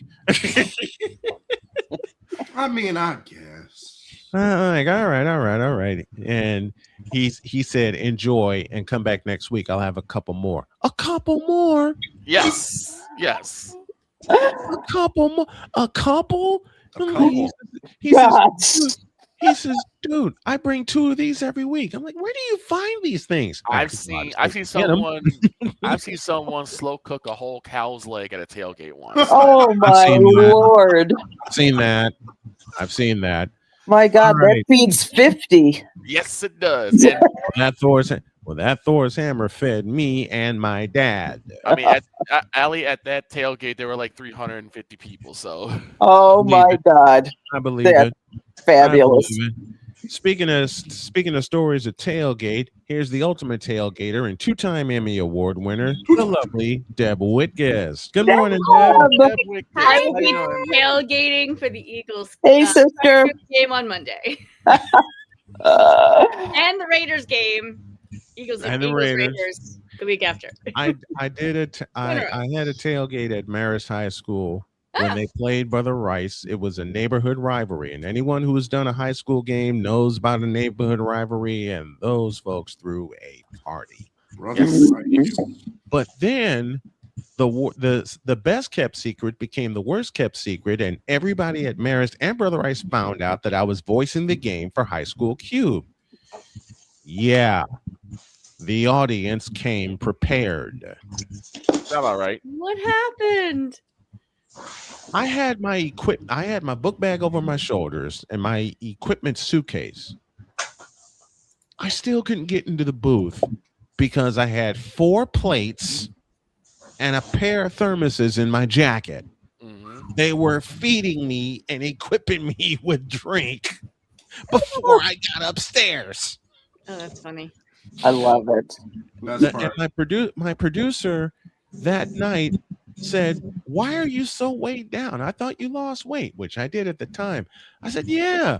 Then they found out I was calling the game, and it was right after. Gain it all back. That was I gained it back that night because it was right after it. And Victor, you know about this event. Allie, you also. It was the season after the Marist Miracle. Yep. Yep. Which was a viral moment for me. Speaking of viral moments, Detroit had a couple. We talked about that at the top of the show.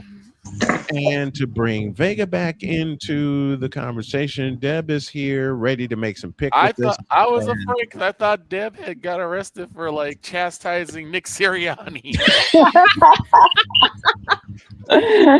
If So that's the case, funny enough, that whole Kevin Petula throwing eggs, that's actually my family lives like around him. Oh, wow. You're not far off, no. Oh, okay. Joking, you joking. know what's You great. should never throw eggs, South Jersey. It's not No. appropriate. And No, if you do, it's don't not. get caught. It's not. And don't. And if you do, don't get caught. Just don't get caught. I mean, how many people have really wanted to throw eggs at Jerry Angelo's house back when he was GMing for the Bears? Oh my gosh. You know what? A funny question for Vic and Allie. How many times did you want to throw eggs when Mark Trestman? All the Every time. single week of his life. It was those were 2 seasons I will never get back. And And you always blame him for. I've never known a coach so Inept. inept. Yeah, that's the Criminally only word for it. And he did a weird thing during press conferences too. He would stare at me. I just felt his gaze, and it was the weirdest thing, and I couldn't figure it out. It made me super uncomfortable. He never approached me or anything like that. He would just stare at me. And He may have wanted to ask you for help because he doesn't know. He's like, I need to be someone smarter than me. There she is. I tell you what, when I covered the Bulls for 4 years, you know who would do that but then laugh when I would get a word with him? Tom Thibodeau. Tibbs would do that, but unlike Mark Trestman, Tibbs had a personality. Yeah. Tibbs had a personality, and one day I was wrapping things up, and he came by and he said, "You wanted to ask me a couple questions?" Because I never got a chance to ask a couple questions. And he and I sat down. We had a great 20-minute talk. Yep. Yeah, we had a great talk. Speaking of talk, we got some picks to make. And dog, I know your system kept crashing a couple times. Deets, I know your system crashed a couple times. So I'm gonna do it from here. Let's bring. You know what? We're gonna. Where'd you do? Yeah, we're gonna do this. We're gonna do this the right way. If I can find the music I'm looking for, which I am. Ken, I need to find. And if I need to find the old. You know, we're going to do this the old ESPN Sunday Night Football style with this theme right here. Okay. This should get you ready for football. Okay. And we're going to start in hot Atlanta. 1 p.m. kickoff starts in Atlanta with the Seahawks cold Atlanta. Seahawks and Falcons is your first matchup of the day. It is on Fox, Mercedes-Benz Stadium, and in Atlanta, Georgia. Seahawks are favored by 7 with an over-under of 44.5. I got the Seahawks to cover and to win. Deeds? Seattle. Allie? oh gosh, can you pick anybody but Seattle? No. Pizzle? I can't imagine anybody else winning that game. For the third week in a row, if you saw Painting Game Pick'em, Seahawks are my lock of the week. He's locking it in. Dog to you. Dog? Gotta go Seattle. I mean, nothing. Gotta be Seattle. Do I need to ask Deb? Okay, so whose bird is bigger? I'm gonna go Seahawks. Wow, that's a mic drop. Winning. Good one. Good one. What's up, Luna? Y'all know I'm cutting that one. Yes, that's a mic drop from Deb. I almost spat out my drink, I haven't done mine yet. I haven't done mine yet. Oh, the claw. Oh, Victor, which way are you going? Obviously, it's obvious. The answer is obvious. I'm gonna go Seahawks. I'm surprised that it's only 3. It's only by 7. It should be favored by 70. With the way the 2 Chainz cousins messed up that game. Jeez Louise. Seahawks 6-7. Go. Luna, 3 words to you. 3 words. 3 words, please. Gotcha. Don't worry. I got you. I'm sorry. I can stop doing the voice if you want. No, it's please fine. Keep going. Okay, keep going. I got you. Mm-hmm. Sweet that ish. And we move on. Rich Stadium in Buffalo is next. Buffalo favored by 5.5 against the returning Joe Burrow and the Cincinnati Bengals. We're going downstairs to Deb to lead off the picks this time. Oh, this one is. I love Joe Burrow. I love that he's back. I love that he was able to come back this season. You have to go Buffalo though. I'm going with the Bills to borrow from Painting Game Pick'ems. No one circles the wagons like the Buffalo Bills. Allie? Well, I tell you, Joe Burrow humiliated me last week. I agree with you.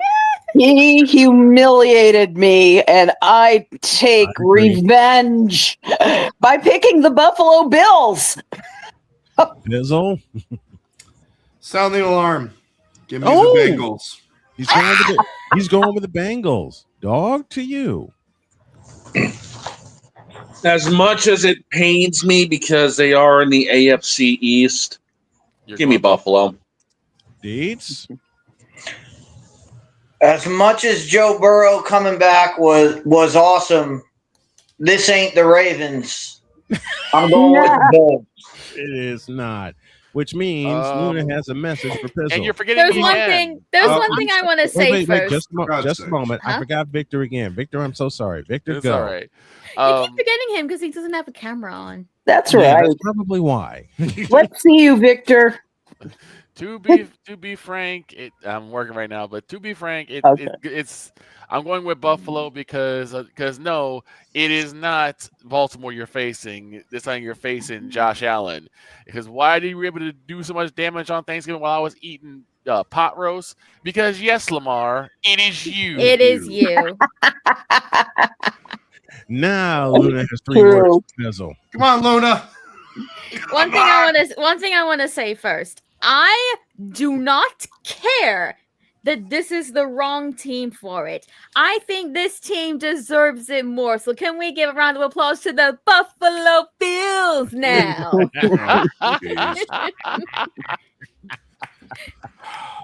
Yes, I said what I said. Chapel Bill does not deserve that I love anymore it. with how bad Fair they've been enough. performing. Fair enough. Hey, I'll take it. I'll take it. Now there's a game in front of me. And also, I Pizzo, don't wanna- respectfully, stay solo. Enjoy your time on that island. Make yourself comfortable. Get some snacks. Get some water. And A lot more than that. Throw him a lifeline. he's gonna need it. Oh my gosh. Oh, Because why would you go Cincinnati? now? Skyline Chili. Now fair enough. Hey, fair enough. Now, just like that. Damien, I love you for this. Snowman forgetting about Vic, just like the Cowboys forgot last night. They had. Yeah, see, he loves to just troll me, and unfortunately, he has a leg to stand on because the Bears are the #1 spot in the NFC. Until week 17, and yes, that's a homer, and yes, that's a homer.exe in So, question McCarthy's is, famous words. could I have been right that the #1 quarterback is indeed Caleb Williams? If y'all missed that clip, you'll see it on the best when we The greatest line the greatest that was line ever said ever. to me was from Deb. Shut your Caleb mouth. Williams, shut your mouth. Your mouth. And this is before Deb took a drink of coffee. All right, Right. Now this next one, I don't want to do it because it's Tennessee and Cleveland.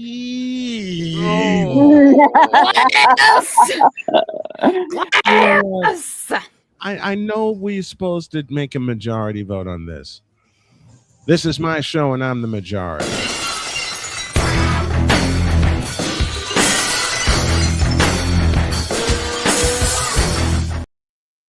Agreed. No. Deets, I what ain't you picking. pick? Because I know Deets likes to pick. I so know what you picking? Deets loves trolling me. So do I. When I play that element. Deets loves trolling me. So I'll start with him first. Deets, what say you?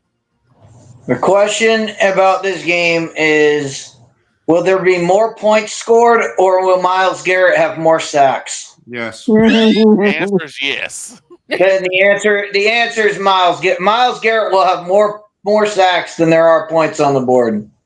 Oh wow. It's probably like 6-3, and Myles Garrett gets like 9 sacks. I'm good with that. Next one, we go to Minnesota, and Paul Allen's drinking bill is going to go through the roof. Oh no! And we love you. We make that joke offer. We love you, Paul Allen. The Washington Redskins and the Minnesota Vikings. Let me try that again. I want to be sure I'm reading this right because I don't have my glasses. The Washington Redskins and the Minnesota Vikings, which once upon a time was a playoff game at the old Metrodome. This time it's at US Bank Stadium in Minneapolis, Minnesota. 1 p.m. is the kickoff. Vikings favored by 1.5. 42.5 is the over-under. And so I don't forget them. I'm going to start downstairs with Victor. Vic? Okay. Oh, it's really the turn of the walking wounded versus the walking inept. And unfortunately, I'm going to have to give it to the walking inept. I'm going to go with Minnesota because without JD5, I don't see Washington doing anything at all. Though Treylon Burks had a hell of a catch last week, and Washington should have won that game. I don't trust them, and I can't trust them. I am going, as much as it pains me to say it, I got to go with the Minnesota Vikings. Downstairs. Vikings. Deb, you're next. Oh, I'm sorry. I'm like debating because I really can't decide this game. We understand. I mean, Vikings put 0 on the board last game. They got skunked in Seattle. Unbelievable. I have to go Commanders. I cannot pick the Vikings. That's fair. Question is that mean Seattle's that good or is Minnesota that bad? Yes. Minnesota's that. Yeah. Thank you. Pizzle, you next. Skull. Allie? Let's say that this is a team, both of them are the biggest disappointments in the NFC this year. Agreed. So, saying that, Vikings will have JJ McCarthy back at quarterback. Not that that's saying very much. But I think that somewhere I'm hoping somebody in the Minnesota hierarchy of coaches will have gotten to JJ and kicked his little skinny butt this week. And I'm going to say that against the Commanders, the Minnesota Vikings will have a revenge game unlike any other this week. I'm going with Minnesota. Upstairs to Deeds. The theme of the show has been keep it simple, stupid. Yep. One of these teams has Justin Jefferson, the other one doesn't. Yep. Fair enough. Dog to you. This is like going to your local dive bar and finding out it actually got replaced by a retirement home. This game sucks. What's worse? Minnesota sucks worse. Washington's got this, and Paul Allen's drinking bill hits $1,000 by halftime. He's going with the Redskins. So Deb and Dog are on the island, Luna. I honestly wasn't paying attention. Don't feel bad. Most of America's not watching this game. Yeah. Just put me on the fence. I ended up scrolling through Twitter while this take was happening. You know what I can't blame? And you know That's what? how we feel too. And you know what? I can't blame you. Speaking of scrolling through Twitter, I was scrolling through Twitter. Why? Listen, look, I know I shouldn't do this, and Wise is in my head saying, "Why are you scrolling?" McCarthy's saying, "McCarthy's doom scrolling is in my head for this next social one." Media. As I was perusing social media across the Miami Dolphins and the New York Jets from the Meadowlands, which means it ain't Dan Marino and it ain't Ken O'Brien. So I'm going to do something I've never done. I'm going to do the Jets. Well, not only that, I'm going to do something I've never done in 14 weeks. I'm close to breaking the glass, but I got the feeling. Wait a minute. What say you, crew? am I glassing this game, or are we going to pick? I'm picking this. I'll You pick. picking it? Okay, Pizzle, go ahead. Pizzle's picking. So I'm Pizzle's picking. Go ahead. All right. Pizzle. So the fact of the matter is Tua is 0-8 in games that are 40 degrees or lower, but the Jets are 0-7 against Tua, so something has to give here. True. And I'm going to go with the Dolphins. Call me a Are you biased for- bastard all you want. Give me the Fins. Are you voicing this game on Sunday? I will not because I have to work. Oh, man. I'll be joining you. Upstairs to Deets. Yeah, I'm going with the Dolphins. Allie? Well, the Dolphins are still in the playoff chase. Surprisingly. Yeah, which is one of the things. But the thing is that the Jets have played better on defense lately, and the offense have shown some signs of life. I'm going to take the Jets in this one. Oh, boy. Which means that one of my favorite YouTube channels, the New York Jokes, are going to be laughing. At Dog. me? At all of us. Dog to you. Do we really have to? Yes. You're gonna sit on the fence? No, I'm not sitting on the fence. Kermit the Frog is going to be too busy getting Miss Piggy porked. So give me Miami. Wow. Wow. Deb, to you. What in the world? Hey, Deb, try and Yeah, top that one. okay. The Jets actually won a game last week, barely. Yeah, miraculous. Yeah. A field goal there at the end. I have to go Dolphins. They're in the playoff race.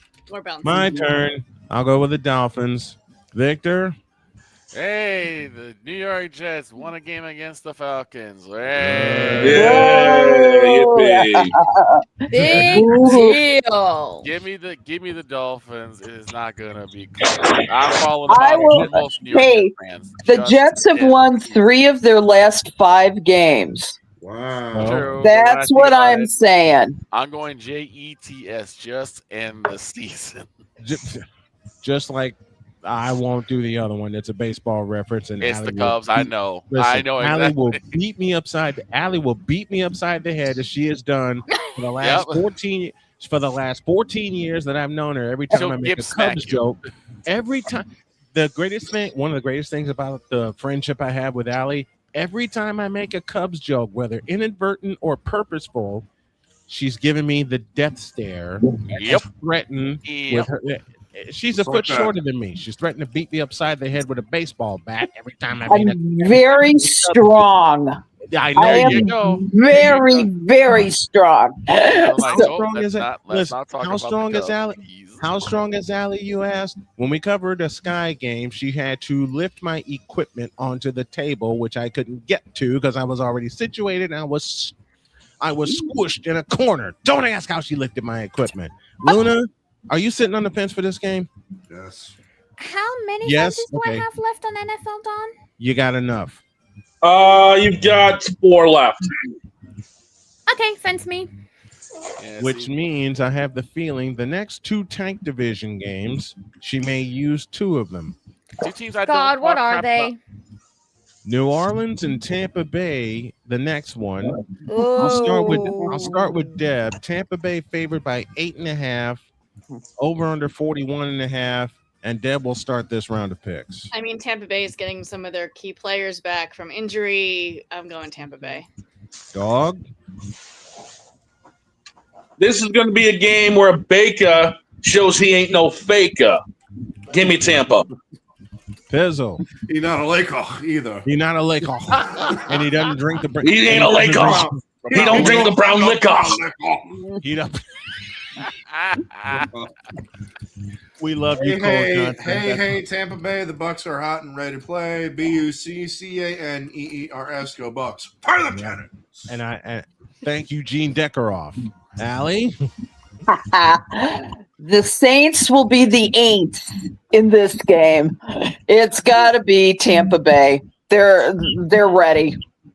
Dates to you. Another example of keep it simple, stupid. One team has Baker Mayfield, the other has a quarterback from Purdue. Which explains a lot. My turn. My turn. Fire the cannons. Going with the Buccaneers. Fire them cannons. Victor. Yeah, it's gonna be a no-brainer here. Like they just try and give the division to the Buccaneers at this point. You'd rather see a better game between them and the Panthers. The Panthers are winning. And yeah, at least the Panthers are playing competent football, which means 3 words to Luna. Oh, wait. Are the Buccaneers Tampa Bay? Yes. They are. Ah, gotcha, Yes. gotcha. Okay, in that case, I'm guessing we're all in favor for Tampa? Yes, we are. Then sweep that Yes. ish. Let's go. It's Next all one has falling my into eyes. strategy. Next one has my eyes and voice on it. It's for first place in the AFC South as the Jacksonville Jaguars, the leaders, host the Indianapolis Colts. Colts are favored by 1.5, over under 47.5. Give me this dog on camera. Jonathan Taylor, Colts, don't let me down. Picking the Colts. Allie, don't let me down. Oh, Oh hell, Brian. We'll go with the Colts too, just to make you happy.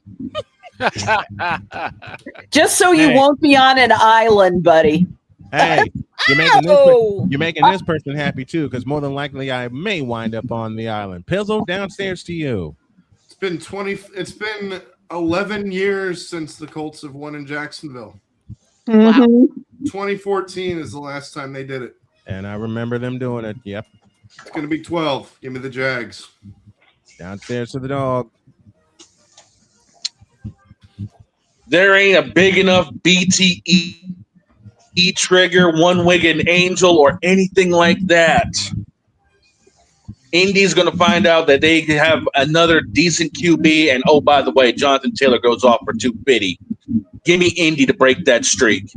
Broken fibula. Upstairs. Say again. Daniel Jones has a broken fibula. Oh. Huh?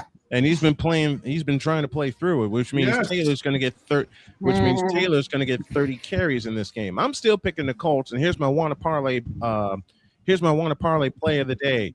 Over under prop bet of the day, I beg your pardon. Over under for Jonathan Taylor, 200 yards. I say over against this run defense of the Jaguars. I'm still picking the Colts, and I think Taylor gets 200. Deb, you next. Yeah, you know what? This is going to be a really close game. I have the Colts. Let's go. JT, let's go. JT, let's go. Upstairs to Deets. Are we on the radio? Yes. Okay. Well, we have a saying at the bar. And the name of our fantasy league, which the one fan I know is RJ, happens to be a Jags fan, and the name of our league is FRJ. So I'm going with the Colts. Victor, you next. Yeah, you ain't getting no apology out of me this time. I'm going to go with the Indianapolis Colts, mainly because I just don't see Jacksonville's run defense stopping JT. He's going to run away with his MVP award. And what makes it so maddening for me is that Daniel Jones is trying to play through a broken fibula. We'll see how that goes up until kickoff. I'm still picking the Colts. The heck with that, which means Pizzle's on an island. 2014. So wait, everybody else went with Indy?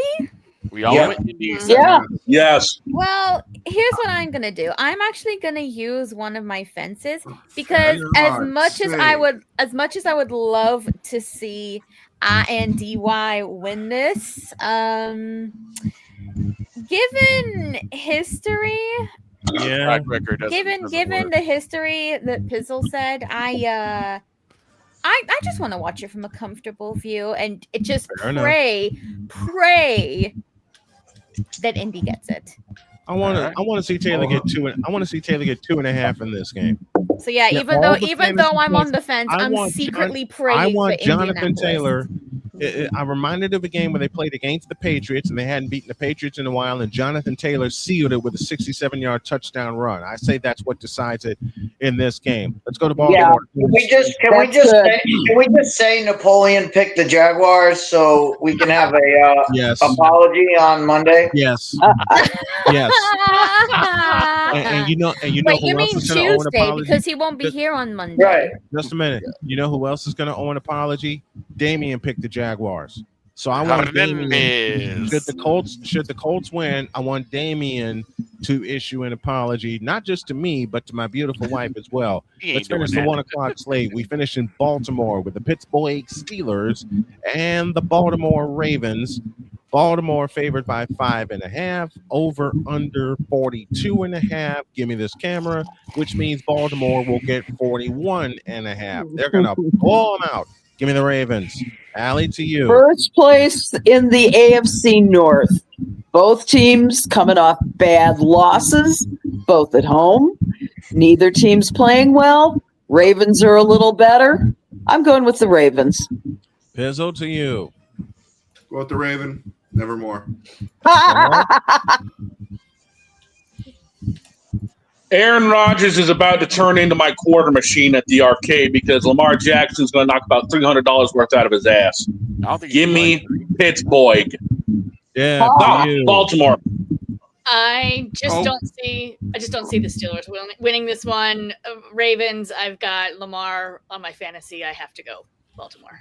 Deets, you next. Both teams are bad. Yeah, pretty much.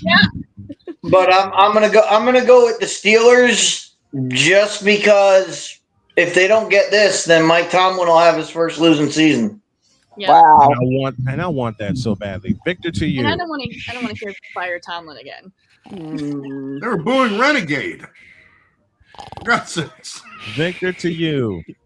Victor needs to wake up. Oh, Okay, I got my answer. Oh, right. Raven. I got my answer.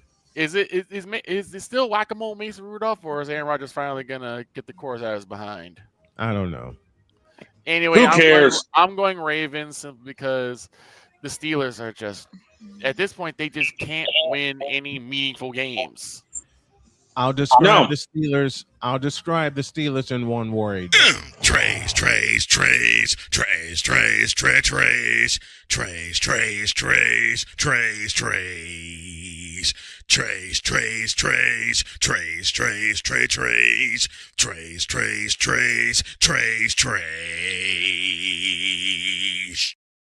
And if somehow the Steelers win, we all know the reason why. Because yes, Lamar, it is you. That's a lie. Yeah, I was just gonna say you could play that same clip and just say and just replace Ravens with Steelers and it's the same clip. True. Very true. They're both garbage. Which means Luna delivers a message to Deeds.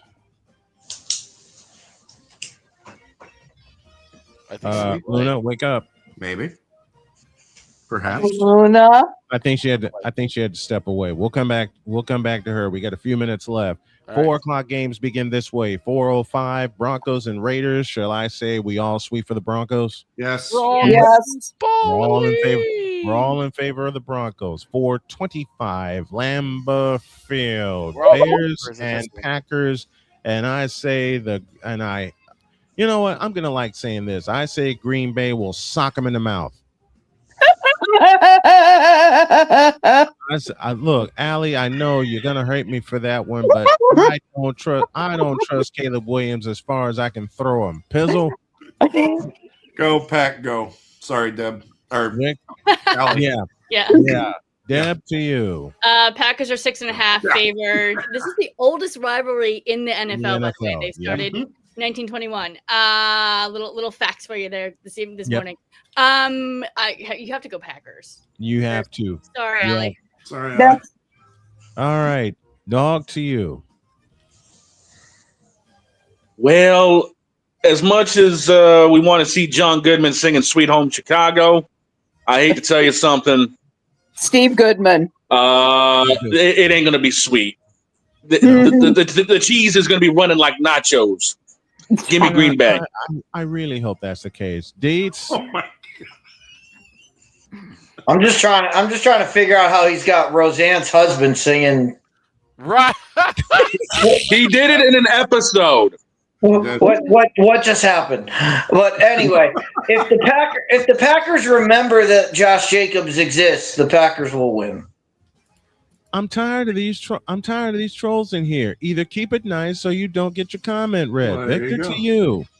I'm gonna go the other way. I am going with the Bears. I don't know if that defensive line can handle not only DeAndre Swift but also Kyle Monangai, who is coming to his own.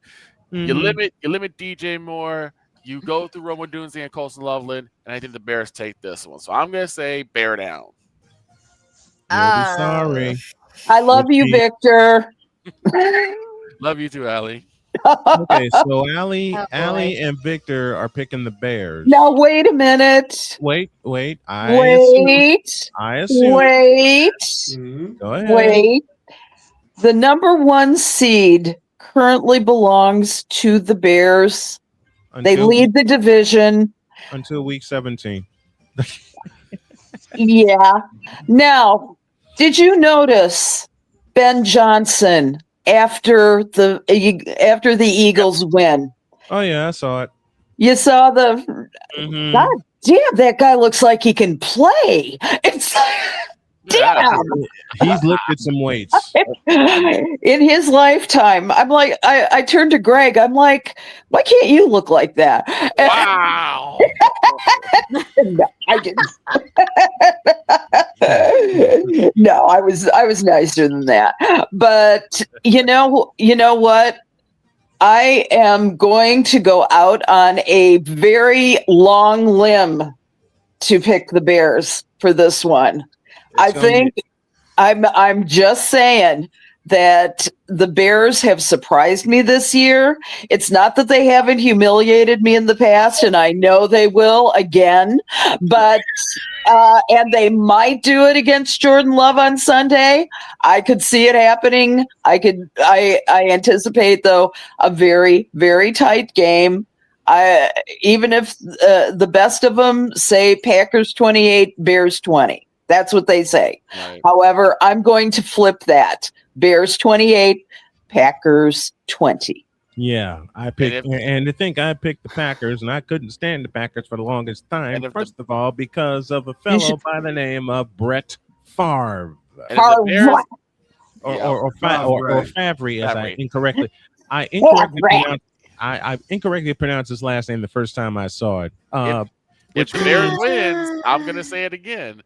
And at number 1, in terms of quarterbacks, Caleb Williams. And Deb's going to say, shut your mouth. Yeah. At least until week 7. You know what I'm going to say? 17. Go ahead. Catch me in the head. Was it Victor and Victor Allison? and Allie are on the Yep. Victor and Allie are on I the hope the two of you realize that you have chosen a team that risked mortgage, doubled down, and yeeted away their entire future and life savings for D. You have to say more. However, DJ Moore just won. Just won. And then they backed up. All right, we got to get Deb out of here in a They few backed minutes. the So Brinks truck I'm gonna twice. hang tight a moment. We got to get Deb out of here, so we'll go to her for the last 3 picks. Rams, Arizona. Rams favored by 8.5. I mean, Matthew Stafford cannot have more turnovers. He cannot have a bad game, right? He can't. He can't have a bad game in the desert, can he? Right. Houston, Kansas City, your Sunday night game at 8:20.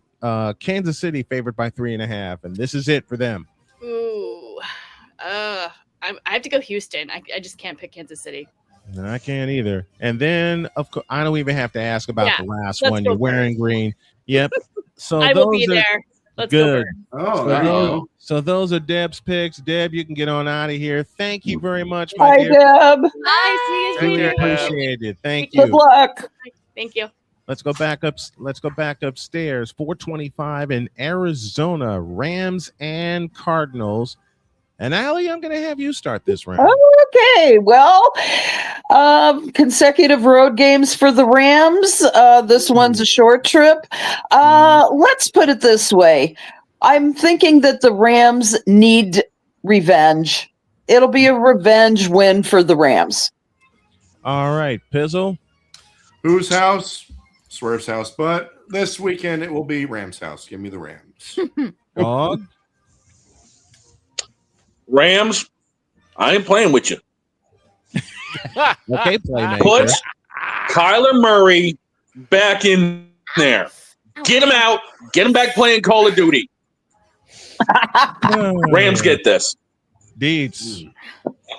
I was just going to make the joke. Even Kyler Murray isn't playing Black Ops 7.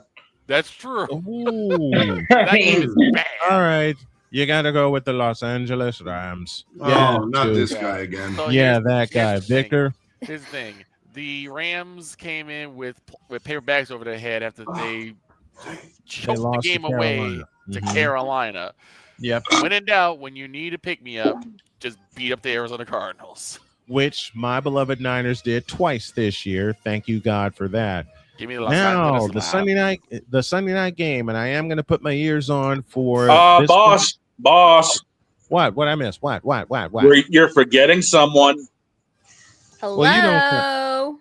Sweet that ish. Yeah. Oh yeah, I forgot this lady right here. Yeah, you forgot me the last couple of times. His got cold.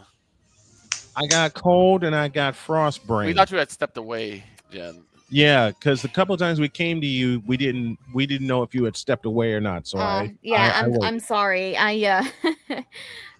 Well, I'll catch you up Yeah, here. We called. Deets called for. I think you got this one. Deets called for Pittsburgh to beat Baltimore. The rest of us picked she was there for Baltimore. that So I one. think you got that one. The one you missed, we called a sweep for. I don't think I picked that one. No, that was the first one she stepped away for. Okay. So you have a message for Deets on the island for Pittsburgh and Baltimore. Right. I cannot believe we're trusting freaking Lamar Jackson again, but whatever. Yeah, that or Aaron Rodgers. Either one is a storm. This is one of those moments where I wish I could call glass, but I know I can't. Fine, just give me the Ravens. And Denver and Vegas, we called for a sweep. Oh yeah. In favor of Denver. Denver. Then sweep that Denver is. Broncos. Believers. Then Allie and now we're picked Chicago over Green Bay. The rest of us picked Green Bay. I was starting off on that, but then you interrupted me. Yeah, because to see Deb Deb had to off. go. There's a birthday wish in the chat. We'll say happy birthday, Emmy, from the Skibbity Friends. Happy birthday, Emmy. Hope you enjoy your birthday. Happy birthday. Hope your team wins. And we called for a sweep of the Rams over Arizona. Yep. Oh yeah, definitely Rams sweep, no question. As for the Chicago Bears, again, like I was saying earlier, after the DJ Moore thing, and then you backed up the Brinks truck twice For Caleb Williams. You mean number one quarterback, Caleb Williams? He ain't the number one quarterback. Shut your mouth. Yeah, shut your mouth. All right, to the Let's not forget. All I'm gonna say on that game is that the Bears have had a good run, but I think their winning streak stops here, and hopefully it stops for good. I refuse to trust DJ Les and QB Miles Sauce. Thank you, May I just point out, people, that DJ Moore was just named the recipient of the Walter Payton Award this year. From the heart, because I love sweetness. Yes, and love sweetness, and DJ, congratulations for that. I had someone ask me why I make fun of DJ Moore because of what he did in Carolina, and then the Bears signed him for a truckload of money, which he hasn't earned yet. And I say that football wise, okay. But he did create the DJ Moore Foundation. He did. Here's the thing: you can be an absolute trash person on the field, but if you're a kind-hearted soul outside, we will at least respect you. And any mockery we do of you on the field, it's just for laughs. We don't mean it. It's serious. for laughs. It's just for pure laughs. And the ones entertainment. It's for entertainment. And the ones who've written with Snowman in the morning the past 12 years know that. Houston, Kansas City is where we are next. It is Kansas City favored by 3.5. Over under 41.5. I'll start. We had to do the picks quickly to get Deb out of here because she has to head to Rams practice. I will start this round, and I'm gonna say sound the alarm. After the performance that Houston had last Sunday in Indianapolis, Indiana, of which I got playfully scolded for because I couldn't call the game because I couldn't access it. I'm going with Houston. I'm going with Houston. Allie, you next. I'm going to go with Houston too. Basically it's a playoff game for both teams, and the Texans, playing consecutive road games. Their defense is great. They've been playing great in recent weeks. So Texans. Bizzle, you're next. Give me the Chiefs. Okay, he's still holding on to the AFC champions. Dog to you. Dear Kansas City Chiefs, Hawk Harrelson said it best. Your season is over. Whoa. Houston wins it. Pete, you're next. That's exactly the reason why this game would end the Chiefs' season, and the Chiefs just don't die. Whenever we think they're out, they come back. So I'm going with Kansas City. Just when they think you're out, they pull you right back in. As soon as I think I'm out of it, they pull me right back in. You know what? I thought that for 2.5 years when I was going through a lot of personal turbulence. But then one game behind the microphone at Chicago State, and I'm right back in the game. Victor? This is Kermit the Angry Frog here. You want to know why I'm angry? Because everyone keeps making fun of my Kansas City Chiefs. Everyone knows that twin brother Patrick Mahomes can do well. Everybody knows he can do well. No, but give me the Texans on this. I think the Chiefs are done though. Upstairs to Luna. Now, hold up, Jen. Before you do make your pick, you do have 2 fence games left. Yes, you do. And how many games left are there? 2. Might as well just use So them I now. could technically fence both of them. Use them. Well, you know what? And we're running out of time. So Yeah, I'll just use them. I'll just use them. Fence me So for this she'll- one, and fence me for the last one. You know what? I'm just using them all up this week. I don't give a damn. All right.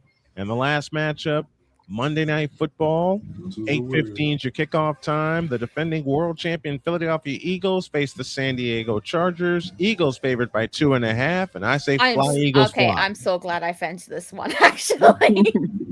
Here, Los give me this Angeles Chargers, by the way. It's San Diego. Still San Diego. It's San Diego. as far as I'm Okay, whatever. See, and Allie's gonna forever pick on me about that because she knows Till they how get I their feel. own. Till they get their own And- stadium. Yeah, I know, and Fair. she feels the same way, but she picks on me about it. I'm sorry, San Diego, but fly Eagles fly. To be the champs, you must unseat the champs, and it ain't happening on Monday night. Allie, to you. Oh gosh, Justin Herbert is injured. He injured his non-throwing hand, but that's going to impact him nonetheless. Fly Eagles fly. Pizzle. Give me the San Diego Superchargers. All right, he's sounding the alarm. Dog, to you. I'm going to shut the alarm down. I hate to tell you something, but Ric Flair would always be whooping the crap out of Edge if there was another matchup. Give me the champs. Woo! Deeds. The Eagles.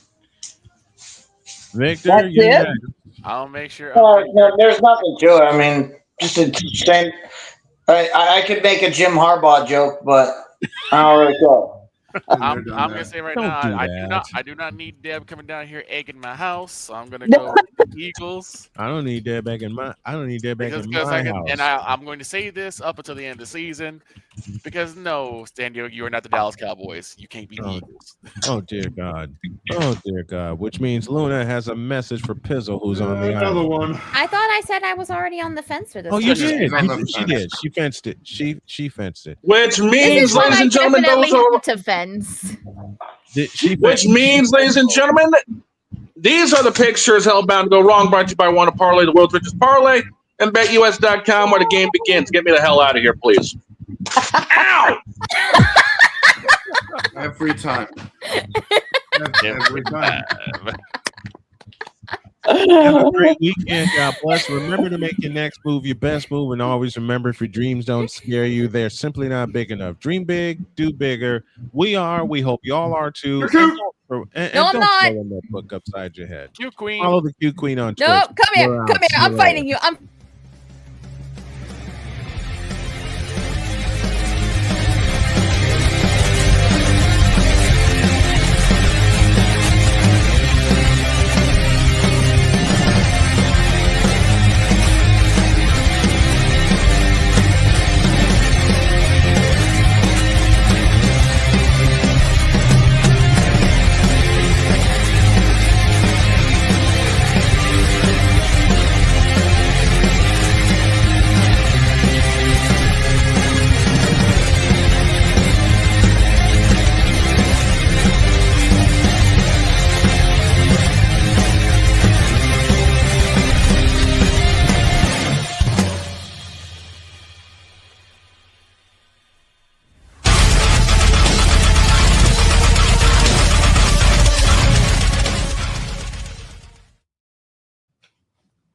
or the roar even further because my wife's working. We love you guys. We'll see you